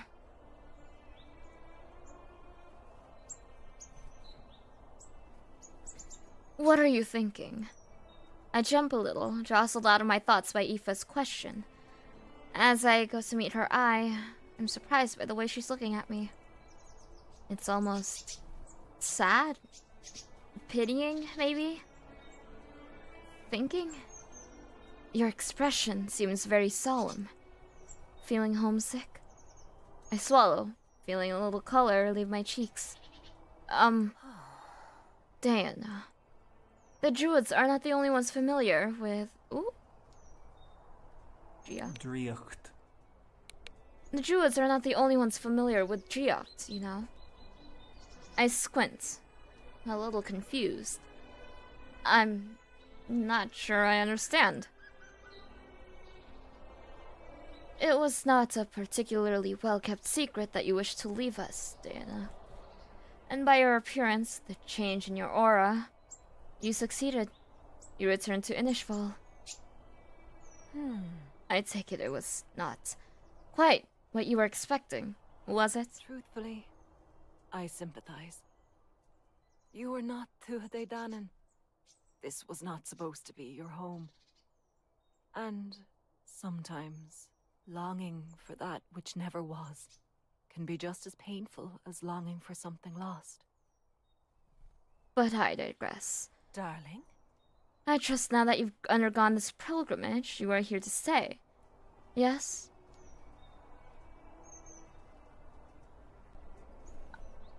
I'm gonna stay silent. I don't have enough information to, lie. And I don't want to be bound by my words. I don't know how fairy rules work. I know I can't tell her the truth. Not now. Not this deep into my accidental deception. It would be too dangerous. The fair folk are an unpredictable sort, after all. But I can't bring myself to lie either. And find myself avoiding her eye. Well, even so. I must admit, there is something on my mind.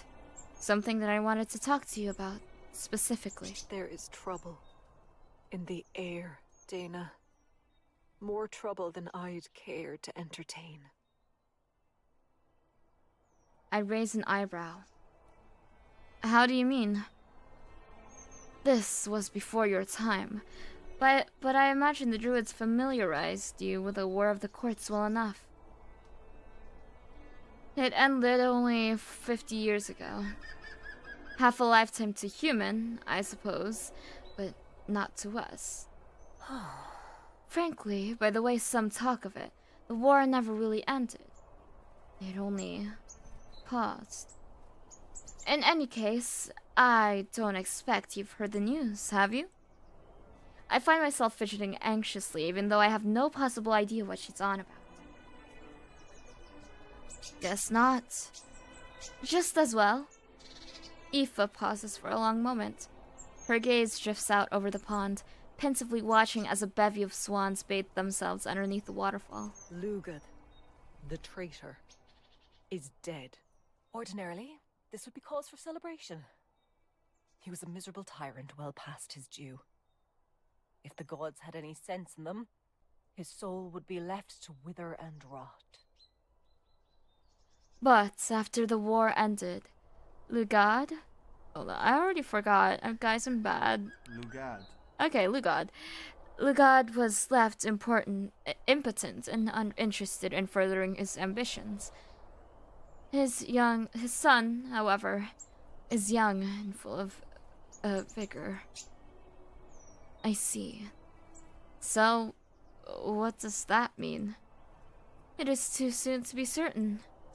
But it is widely believed that the man is as much of a hot-headed fanatic as his father was. My court already whispers of war. This land has already seen far too much violence. Aoife grows quiet again, then looks at me expectantly. My throat dries as I rack my brain for anything useful or even comforting to say to her. What do the Unseelie want? Maybe there could be a, peaceful solution? Oh, saying that out loud. I'm never getting into politics. Yeah. What do the Unseelie want? Darling, they want what everyone else in this wretched world wants. Power. And power is not so peacefully begotten. Including yours? I bite my tongue as soon as the retort slips out, but Aoife only stares at me. A shiver rolls down my spine as her eyes seem to watch my face closely. I try not to sweat too hard. Well, I suppose it's all a matter of perspective, isn't it? But if you're asking, impertinently so, about the relative state of my hands, you'll find them far cleaner than most. Never forget that the Unseelie throne, such as it is, was won at the cost of blood-laden streets in every city, town and village, across Murias and Gorias. Any who dared to defy Lugad's brutish warlording was put to the sword. I'm sorry, Your Majesty. I didn't mean... Aoife holds up her hand, silencing me. No, you're fine. I'm no lover of sycophancy, and I do not wish to curtail your tongue. In fact... In the coming days, I may need your assistance. For the sake of the realm. What? You sound so surprised. The Druids have always been invaluable consultants to the kings and queens of the Tuatha De Danann, you know, even in matters of war. But I'm just a human. Well, yes, I believe that's a good thing in this case. You have no stake in this fight. Your eyes are new, your perspective clear. I need someone around me who isn't impeded by ulterior motives. I feel my heart thudding in my ears. I'm not sure what to say. Well, honesty is a becoming trait, and not one often shared among my court. If you can promise me your honest thoughts, I will expect no more of you. A twinge of guilt turns the inside of my stomach as I look over at the queen, who seems a good deal more honest herself than she had been before in the palace. It almost makes me wish I could stay and help, but I'm not Diana. I have no business being here, and my own duties to care for. Still, I can't quite bring myself to disappoint her. I'll do my best, Miss Aoife. Really, you are too cute. Just Aoife, darling. All these misses and ma'ams make me feel old. I'm only 299, you know. It takes a considerable amount of effort not to let my mouth fall open. Well, I think I've held your ear long enough, for now. Though I dare say this was rather enjoyable. We ought to do it again, no? That would be nice, ma'am. Oh, is that cheek I hear? Oh, I'll be sure to remember that. And I'll have you know, I can be quite mean when I want to be. Thank you. Mean? Quite. I'm not certain what she means by that, I have a feeling that pressing that point would put me in a precarious spot, so I don't. Well, another time. For now, let's get you home. Ooh, okay. On to the next chapter.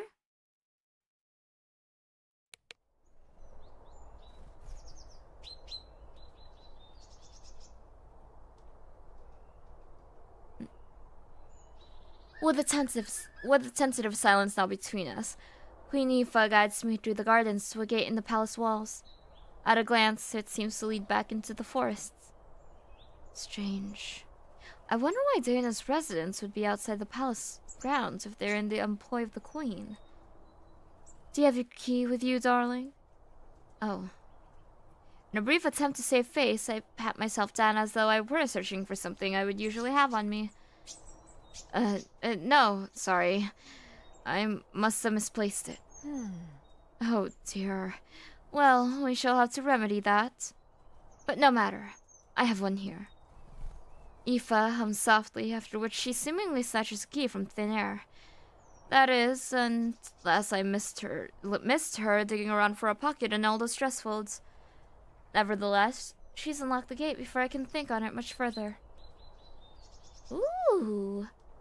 As I suspected. The other side of the gate does indeed extend into the forest, but I'm surprised again by how far we end up walking. Whoever this Daoine truly is, they certainly valued their privacy. Eventually, Aoife and I reach a glade where a small but homey sort of cottage sits away hidden from prying eyes. The windows are dark, and the garden off to the side looks overrun. It's been a while since anyone's been here, that's for certain. Though strangely, the rose bushes look a bit more well kept than the rest of the flora. Well, except for the fact that they're currently being munched on. By a very, very stupid horse. Oh my! Is that your horse, Daoine? I don't think I've seen it before. I don't answer because my jaw's fallen completely slack. I can't believe what I'm seeing. But how? Why? Darby, what are you? Don't eat those! I see that damn fool of a horse ears simply flip backwards, but otherwise, she doesn't acknowledge me at all. I suppose that does answer my question. Flushing, I turn back to the queen, rigid and alert. Yes! But we were separated. Interesting. Well, never mind. I suppose now this is where we part ways. I would invite myself inside, but I'm sure that place is overrun with dust, so I shall leave you to your housekeeping. Do keep your ears to the ground, though. I imagine I will have need for you shortly. Right! Thank you, Queen Aoife. Hastily and very much distracted, I attempt something of a bow to the queen before sprinting off towards Darby, my mind swirling with questions. Love the energy in your voice acting. Thank you. I am a bit tired, just because I woke up early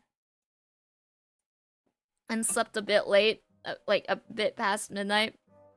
So my voice is also kind of tired, but thank you nonetheless. Do try to keep out of trouble, Aaron. For a moment, I glance back over my shoulder, certain I heard Aoife say something else, but she's already turning out of the glade by the time I do. I shake my hand and press on after Darby, who, despite my hollering, keeps chewing on those rose bushes without a care in the world. Bad horse, stop that! You're going to get stuck here if you eat those! The mare raises her head and stares at me mid-chomp. Darby, I'm warning you, She swallows. My head falls back as I let out an exasperated sigh. Great. Perfect. How'd you feel if I just left you here then? Leave you to the fairies? Darby's ears press down and she huffs at me. Wait, you're the one who decided to eat fairy food. Or, fairy flowers. Anyway, point is, the first thing people tell you about the other world is that you never, ever eat the food. I clutch my stomach as it suddenly groans. Damn, how long has it been since I ate? It was night out when I stumbled in here and morning when I popped out of the lake, but it still feels like morning now. The sky hasn't changed at all. I sigh, shaking my head again. It doesn't matter how long it's been. I'm now well and truly hungry, but if I eat anything from this place, I'll be trapped here. I slapped my forehead, the solution suddenly dawning on me. Ooh, what's this word? Unprata. Unprata. I hurry over to Darby, but I have a sinking feeling in my gut. Please let it be there. Please let it still be there. My face falls as I search both sides of her, but it's no use. The saddlebag's gone. Damn it! I suppose I shouldn't be all that surprised. It's already a small miracle that I managed to find my horse again, but with all that's gone, I'd almost forgotten what led me here to begin with. Anything of value my family had in the world was in that saddlebag. Even if I get Darby and I out of here now, how am I going to be able to face my family? I fold my arms in close, suddenly feeling very, very helpless. Drawn out of my thoughts, I look over at Darby, who I thought just made a sound.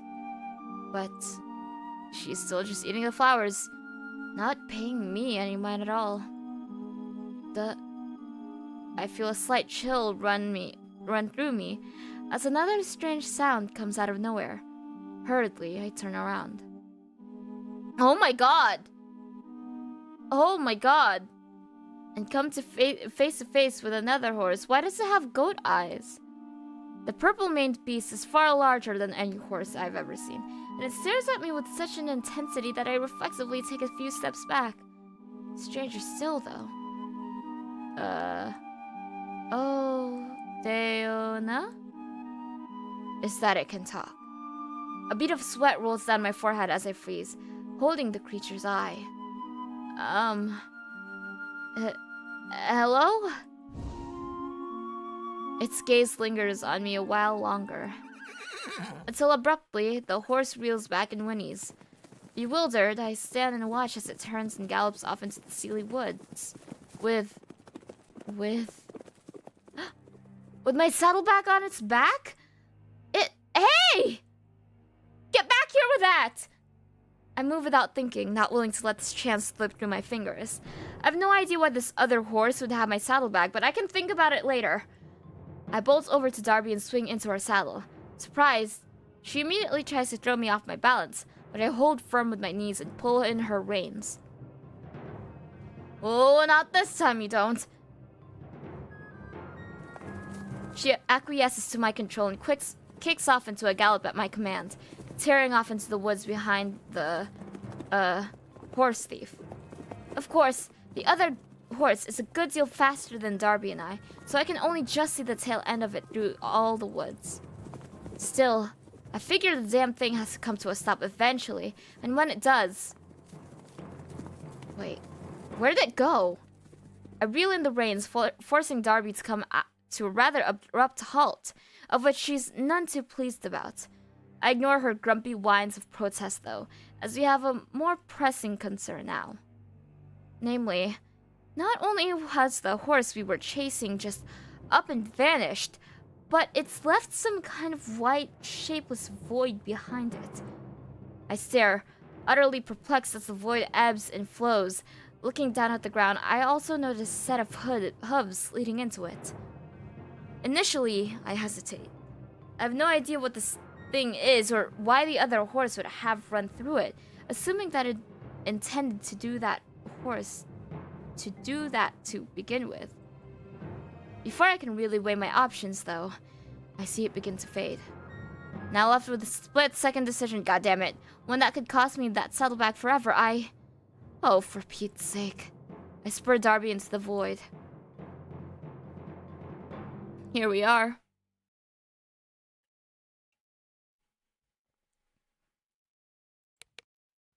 Good lord, I'm not used to talking so much in such a short amount of time. For like 2 hours straight. Oh my goodness. Call of the Crows. I feel a tugging in my navel, like some force is violently dragging me forward. A crisp wind hits my face.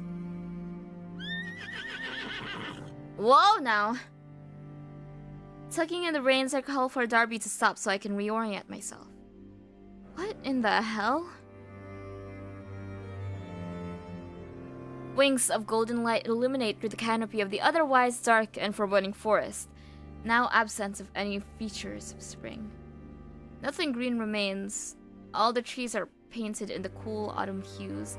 The leaves fall with such frequency that I'm surprised any above remain. Possibly large mushrooms replace the vibrant flowers and overgrowth of the sealy forest. And the eerie silence is only occasionally interrupted by a gust of wind.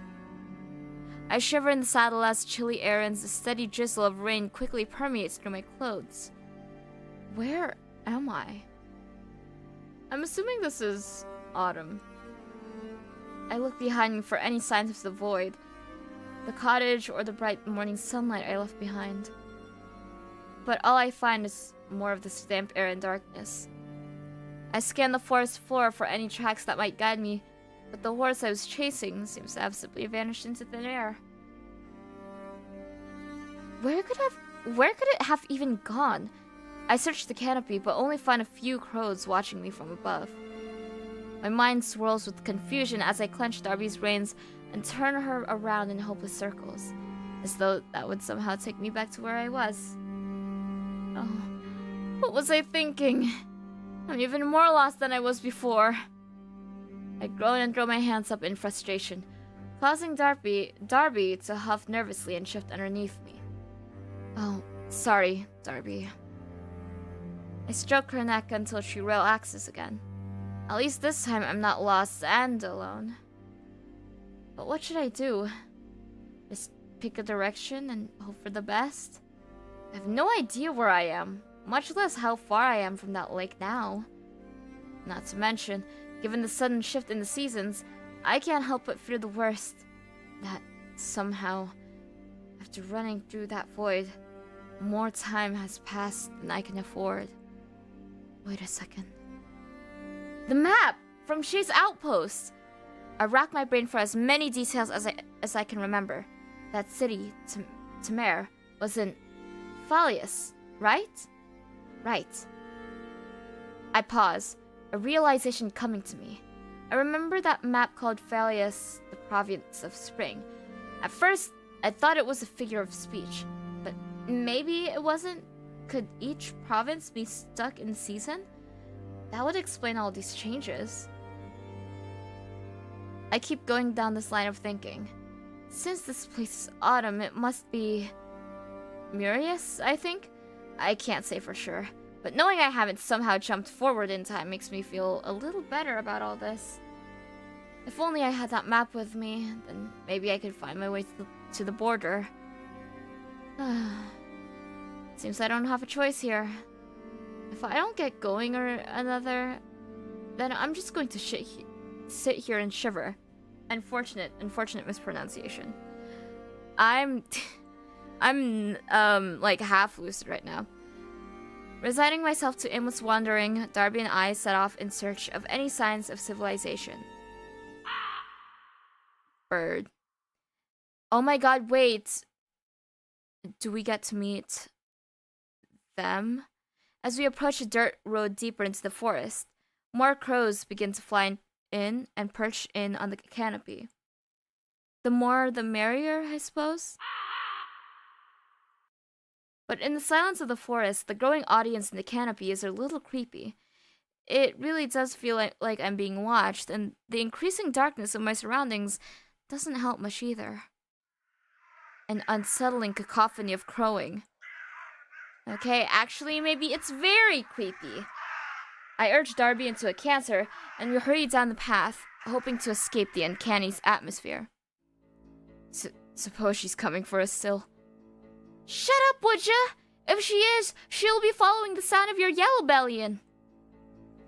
I gently pull back on Darby's reins as I hear a group of voices up ahead of me. For a moment, I breathe a sigh of relief. That didn't take long at all. Maybe my luck is finally turning around. Hold on. Goodness, my voice. Pshaw. Let her come then. I'll give her a right, proper wallop. You'll give her a... Aren't you mad? She's still bleeding more. For the love of... Who? Angus. For the love of Angus, stop your jaw and help me move this cart. And you, if you don't stop drinking all our wares... Oh my god, I'm not saying that. So unless you fancy walking back to Goria's bare-assed in the snow... Piss off. Fud. Alright, that's enough of that for you. Oh, don't go snatching a man's whiskey before he's finished. Well, there's definitely something off about the trio. One of them is unquestionably drunk, and the others seem to be restless and on edge. It may not be a good idea to approach them after all. Still, I don't know when I'll be crossing another person's path. These forests are dense and intimidating and filled with who knows what. Do I really want to risk what might be my one chance of finding my way out of here? I clench my jaw. I don't want to turn back if I don't have to, so I resolve to inch myself a little bit forward just to keep listening in on their conversation for now. If they seem like trouble, then I'll just turn heel and be on my way. At least they don't seem to be going anywhere fast from what I can tell, squinting through the trees. Bollocks. How's anyone supposed to move about these godforsaken woods when it's always raining and making a mess of the roads? Oh my god. Missing home? Gods no. Do I look like I enjoy freezing my tits off? What tits? You know, one of these days I'm gonna cut that tongue from your gob-shaped mouth. Easy up. If we're caught like this, we're all getting worse. If I thought you were going to be such a lily-livered little coward about all this. God sense ain't cowardice. I didn't think we were gonna snatch this from the main supply lines and right under the nose of... Where else, you idiot? Further north you go, the less anything grows. All I'm saying is, we were doing just fine. You call holding up poor bastards on the roadside fine? It wasn't much, but we made do. We should just grab what we can and get a move on. This is a right wash, and you know it. Don't be stupid. You know how much grain's in there? We'd be living fat and happy like old Kill Anrai for a year, easy. Not if we don't make it back. Then move your hide and push. This bloody cart ain't going nowhere without more hands. You know, you're right. Oi, where'd that drunken langur toddle off to? Oh, hi, bird. The suddenness of yet another crow up above, nearly startles me out of my skin. I huff, glaring at the little menace as it swoops down. And forces me to lock eyes with the drunkard, peering at me through the foliage. Caught off guard, I momentarily hesitate, and that unfortunately gives the drunkard enough time to lunge at me, even as I kick Darby into motion. With one swift motion, the hefty brute grabs a fistful of my clothes and yanks me off Darby's saddle. I land with a thud to the muddy forest floor, watching helplessly as Darby spurs down on the path. Not so fast. Oh. Spira. Not so fast, Spira. The drunkard whistles to the other bandits before dragging me to my feet and shoving me forward. I struggle against his grip, hoping to at least throw him off balance, but it's useless. He's short and stout, but as sturdy as a brick house, even sloshed. Up ahead, I finally see the scene that had been mostly hidden from me up until now. The bandits have been struggling to dislodge a horse-drawn cart from a muddy rut. It's so well and stuck that the cart looks close to tipping over.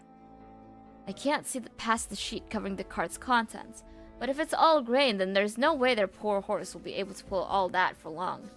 At least, not by itself. As the drunkard and I meander into view, the two other bandits block Darby's path and calm her down enough to grab a hold of her reins. My stomach sinks. This is not good. This is not good at all. How about that, the old Baghdad was smiling on us after all. Fate's brought us a horse and that fancy bastard to boot. Very fancy. Who are they supposed to be, anyhow? And what's with the ears? I fail to find a proper answer to any of these questions as I feel my mouth go dry. My eyes dart between the bandits, or more pertinently, the weapons at their sides. Eventually, I manage to sputter out a pitiful little plea. Please, I don't have anything of value. No, don't look it to me. The drunkard claps me on the back, sending me stumbling right into the middle of all three bandits. I'm surrounded. It's true though. Check me. Check my horse. I was already robbed of everything. Bandit woman snorts as I say this, giving me a disdainful once-over. You know, lads, I don't doubt it. The other bandits guffaw, and a look of understanding seems to cross all their faces. I swallow hard. How am I going to get out of this? Look, I don't want any trouble with you folks. Honest, I was just passing through. Shut it. The bandit woman stalks towards me, her hand reaching towards her waist. I'll be square with you. We're in a bit of a rush here, so I don't care to deal with you any longer than I need to. So here's how this works. We're taking the horse. You're outnumbered, defenseless, and by the looks of it, have never been in a real scrap in your life. So unless you'd like me to paint the roadside with your entrails, let's move along now. Okay, that's fair enough. I can't let them take Darby. I'm not losing the old girl again. Hold on. Wower. I step back with my hands raised, giving the bandit woman a brief nod before casting my gaze downward. I attempt to look as dejected as I can while I walk a ways off, before making a break towards Darby. I've tossed myself onto her plenty of times, and she's so close. If I can just get... I tumble onto my knees after having my legs kicked out from under me.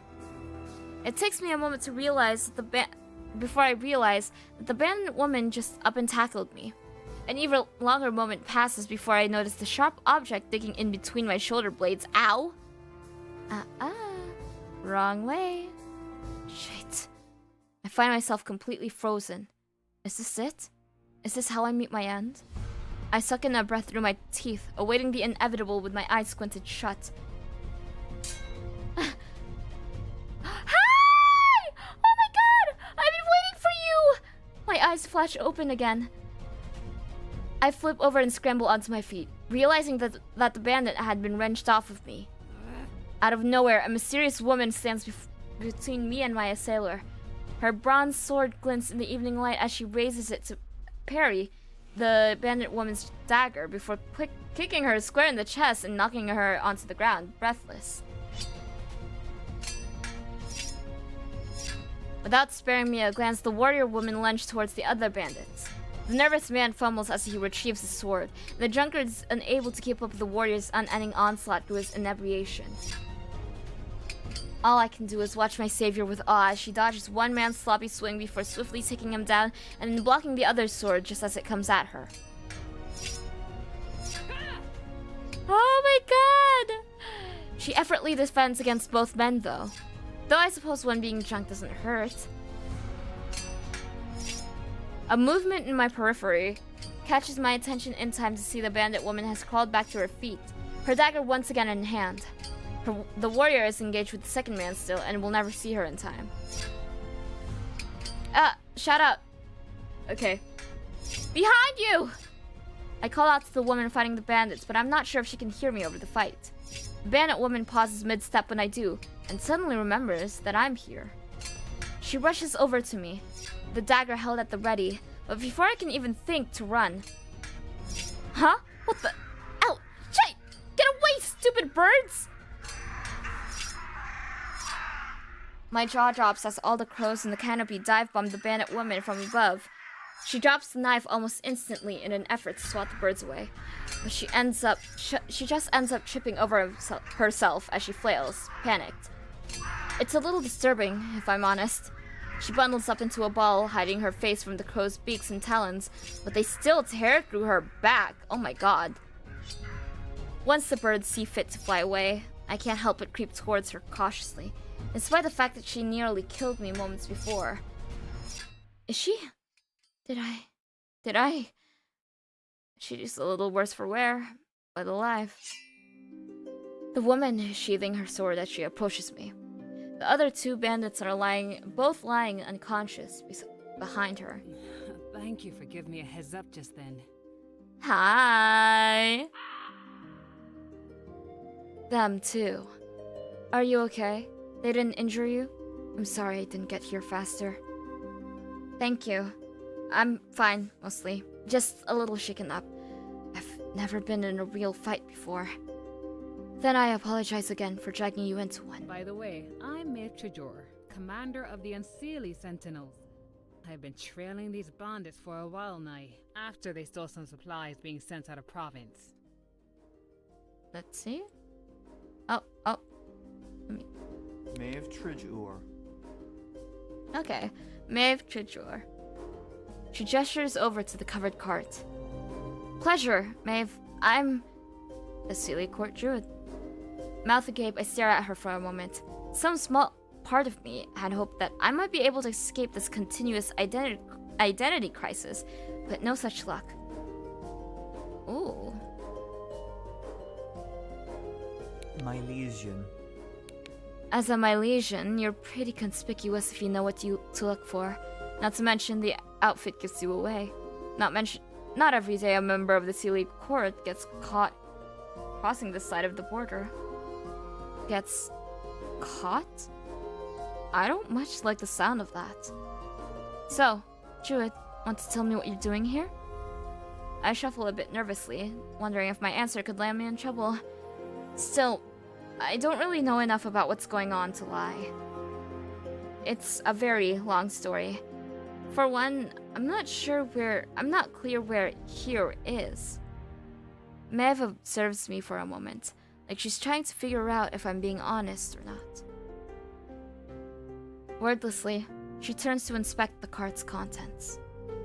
You're in the forest, just outside. Ooh. Kashlan Nanini. You're in the forest, just outside the Kashlan Danini. So you can understand why I can't just let you leave. Our enemy's court druid showing up here, just shy of the capital, is a fairly substantial criminal offense. Trespassing, and all that. Criminal? Oh, for fuck's sake. However, since you helped me out here, you can ride alongside me with your horse rather than in the back with this lot. Gesturing over to the groaning bandits, she gives me a genial nudge before procuring some rope from somewhere. God damn it, everyone loves tying me up. Come on. Once I load them onto the cart, we're heading straight to the king. On the way, you can give me the highlights of what you're up to. I would never say no to helping her. I have to say, so far Maeve has been nicer and more straightforward with me than anyone else, despite the fact that I've broken the law just by being here. Maybe if I stay on her good side, she'll be convinced I'm not here to cause trouble. If we are going to see the king, I need all the help that I can get. As Maeve picks up one end of a bandit, I lift the other, and we heave them each onto the cart before binding them together with the rope. By the time we're done, the fabric against my back is damp and my shoulders are burning. Maeve, however, seems completely unbothered. I have to admit, you've surprised me yet again, Druid. So far, you are nothing like what I expected. It's refreshing. I feel a little bashful from the praise. I faintly wonder if buttering me up is some kind of compliance tactic, but if it is, it's working. Oh, well, thanks. I'll go get Darby hooked up to the cart. Maeve grins. nodding at me as I go. God, she's pretty. I know, right? Before we get going, Maeve gestures for me to follow her to the driver's seat. I nervously follow, but to my surprise, she removes the cloak from the cart and gently wraps it around me before tying it together. Sealy clothes aren't exactly made to withstand our climates. Put the hoods up as well, to hide your ears. My body relaxes into the warmth of the cloak, as though it was just now remembering how cold it was before. I guess my adrenaline rush back there helped too. It takes a few minutes for Maeve and I to unwedge the cart from the rut, but with 2 horses at the front and us pushing at the rear, we get it done. Though, if I'm being honest, Maeve did most of the heavy lifting. Finally, we've set out onto the road, side by side in the front of the cart. Well, all we have now is time. Let's hear it. Right. Well, I very cautiously explain and try to keep the details as sparse as possible, just in case. I was just at my cottage when I saw something take off into the woods with my saddlebag. I had some important things in there, so I gave chase on Darby here, but then I fell into this... I don't know what to call it. Void, I guess? A great big white light. Anyway, I fumbled in and it spat me out here. Don't know how. I've never seen anything like it. I was looking for directions when I ran into the bandits. And then you. Despite my clumsy description, Maeve seems to be following the narrative better than me. Once I finish, I wait for her verdict. Did you see what the thief looked like?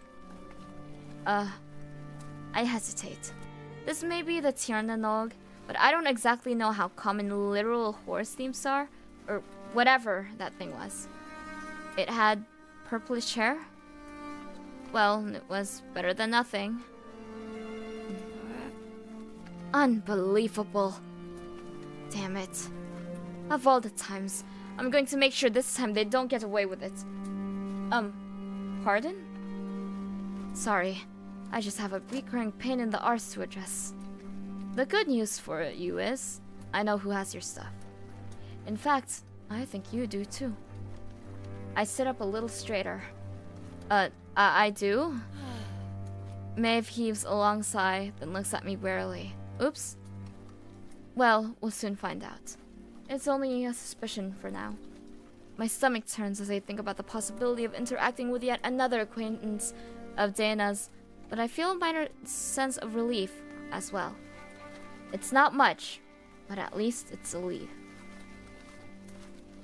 I don't have to fight a dragon for it or anything, do I? Why would you have to do something like that?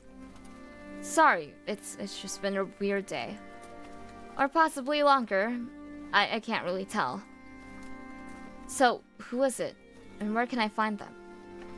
We're already heading there. Don't you worry. We still have a little ways to go though, so make yourself comfortable. I nod, settling back into my seat. Alright. Quietly riding towards yet another menacing capital city is going to kill me. Maeve's been friendly enough with me so far, so I might as well make conversation. Once I can think of a topic, anyway.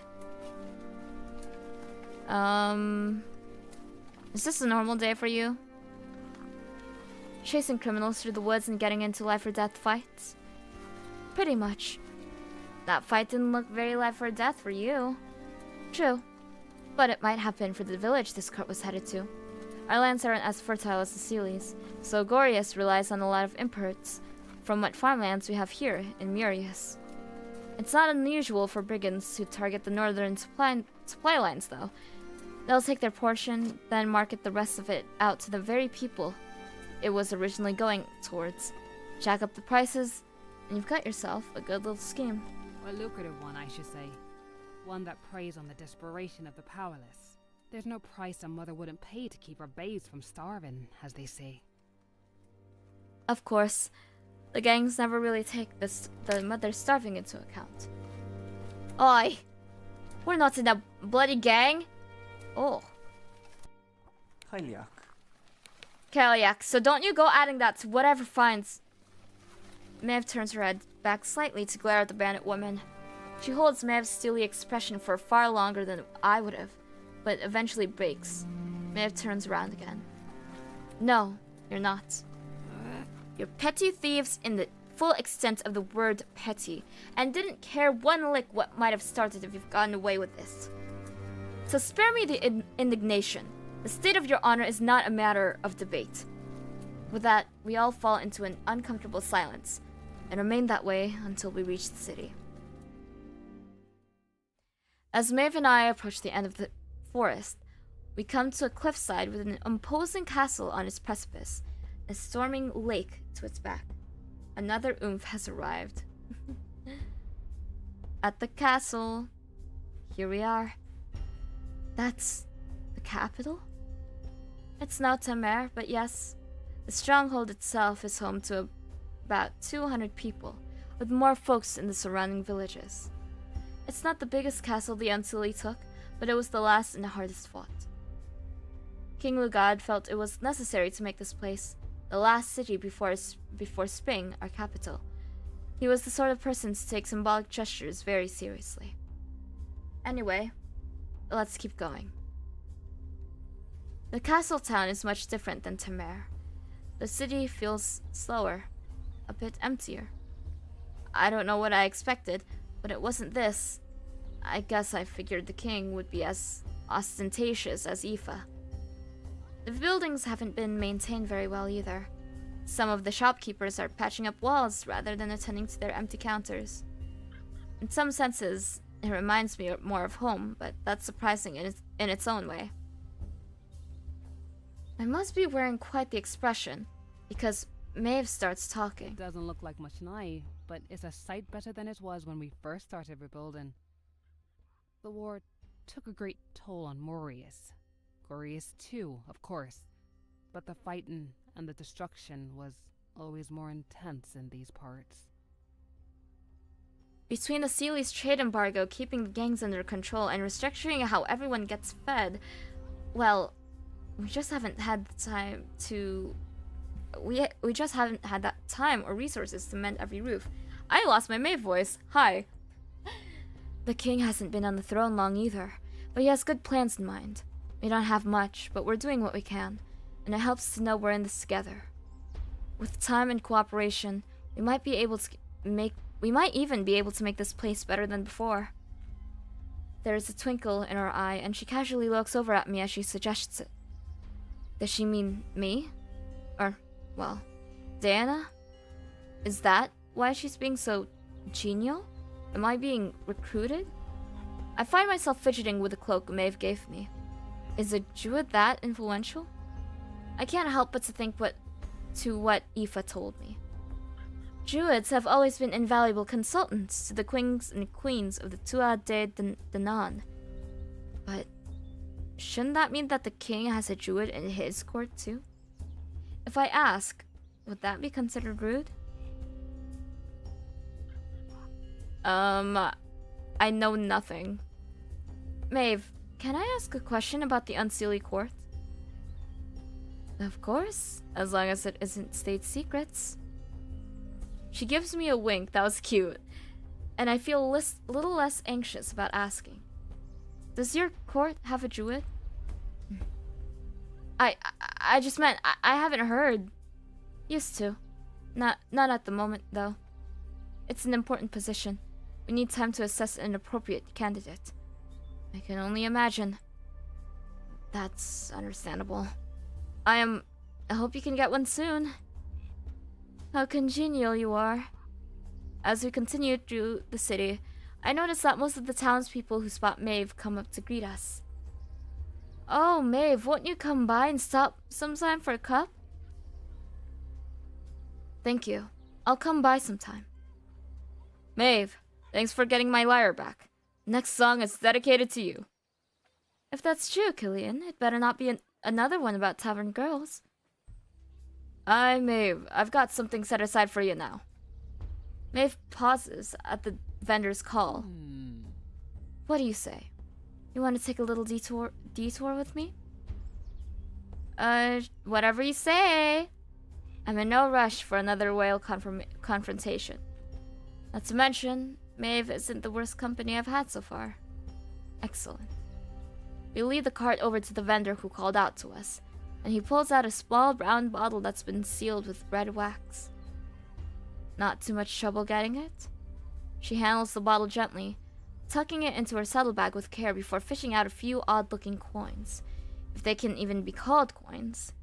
They look more like rings. These days, what isn't too much trouble? But for you, it was nothing. You're too kind. As we turn to leave, the man catches Maeve's attention once more. By the way, I meant to tell you. Oh. Let's see. Nua Fianna.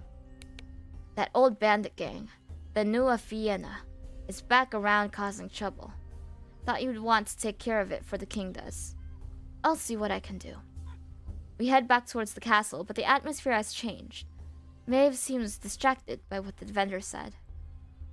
Maeve? Sorry, I got lost in thought. About the group the vendor mentioned? Who are they? It's a bit complicated. Some folks will tell you they're just another group of bandits. But, well, they don't see themselves that way, and I don't think it's completely fair to say that they're just another gang. But maybe that's just my bias talking. I used to be one of them before I ended up where I am now. What? Really? It was a long time ago. They gave me a home when I had nowhere else to go and saw themselves as vigilantes, bringers of justice. They're not all bad, but not all good either. I left because I realized we weren't fixing anything. Not really. I want to help them help themselves, I suppose. I don't know if I'll be able to reach them, but I want to try. But enough about me. I have supplies and a very companionable druid to deliver. Come on now. We should head to the stables and then into the keep. After that, stick by and let me do most of the talking. Not a problem. If I've learned anything so far, it's to try and avoid attention. Maeve takes me over to the stables where she assures me that Darby will be well taken care of. Trust me, these horses eat better than we do. While I get Darby's stall set up, Maeve takes the cart and bandits to a small group of guards where she starts giving them instructions. I'm filling the water trough when she returns. Hey, I just want you to know I think you're telling the truth. I hope that makes you feel a little better about all this. It does, but my stomach is too queasy to answer with more than a nod and a weak smile. Once we reach the enormous wooden doors of the keep, Maeve gives me one last comforting smile and places a hand gently on my shoulder. You'll be fine. Probably. Okay. Very convincing. I'll be fine. But I think I'm gonna have to stop here for now because my voice is incredibly tired, and I want to be able to give this game the best it deserves. So let's see. It's quite a bit of a short stream, admittedly. That's what happens when I get to talk for 2 hours straight. It makes you tired. Who knew? But that being said, I'm having a lot of fun with the game so far. We're still in what I assume is the common route. I wanted to get to Maeve's route today since that's one of the only available ones. Alas, that was not the case. I may play this game off stream instead, as I continue forth with it. Just for now, I think. Yeah. But I'm really enjoying this. And the world building, being taken from mythology and folklore is so nice. In some ways, Tirnanog reminds me of this one Filipino story of Biringan City, I think. So I don't know. I like the ideas of the other world where spirits and creatures dwell. But yes, that is all for now. Let's see, what do I have to announce? So as I said, this is part of this Fall in Love visual novel festival on Steam. And you can check this game out. I've linked it in the description. And what's more is that I also am covering it on Tuesday with another game. And let's see. You can check out like a lot of visual novels. There are like over 100 visual novel entries for that festival. I think last I checked, Bust the Fellows was part of it, which is a commercial otome game. So that's fun. I recommend it. But yes, I love this festival because I don't know if you guys could tell. I like otome games. I like visual novels. So this was very fitting for me. But unfortunately, for now, I will have to go and end it here. But thank you for hanging out and making me part of your day. It was nice playing this game, and I will see you in another stream. Hopefully, we have Straight Sasuke Saturday. I'm excited for that. On Saturday, obviously. Can you tell I'm like really tired? Oh my goodness. Anyways, I'll stop dawdling about now. Yeah. You enjoyed it. Thank you for streaming. Yeah. Thank you. Thank you for sticking around. Have a good day. Bye. Bye. Bye.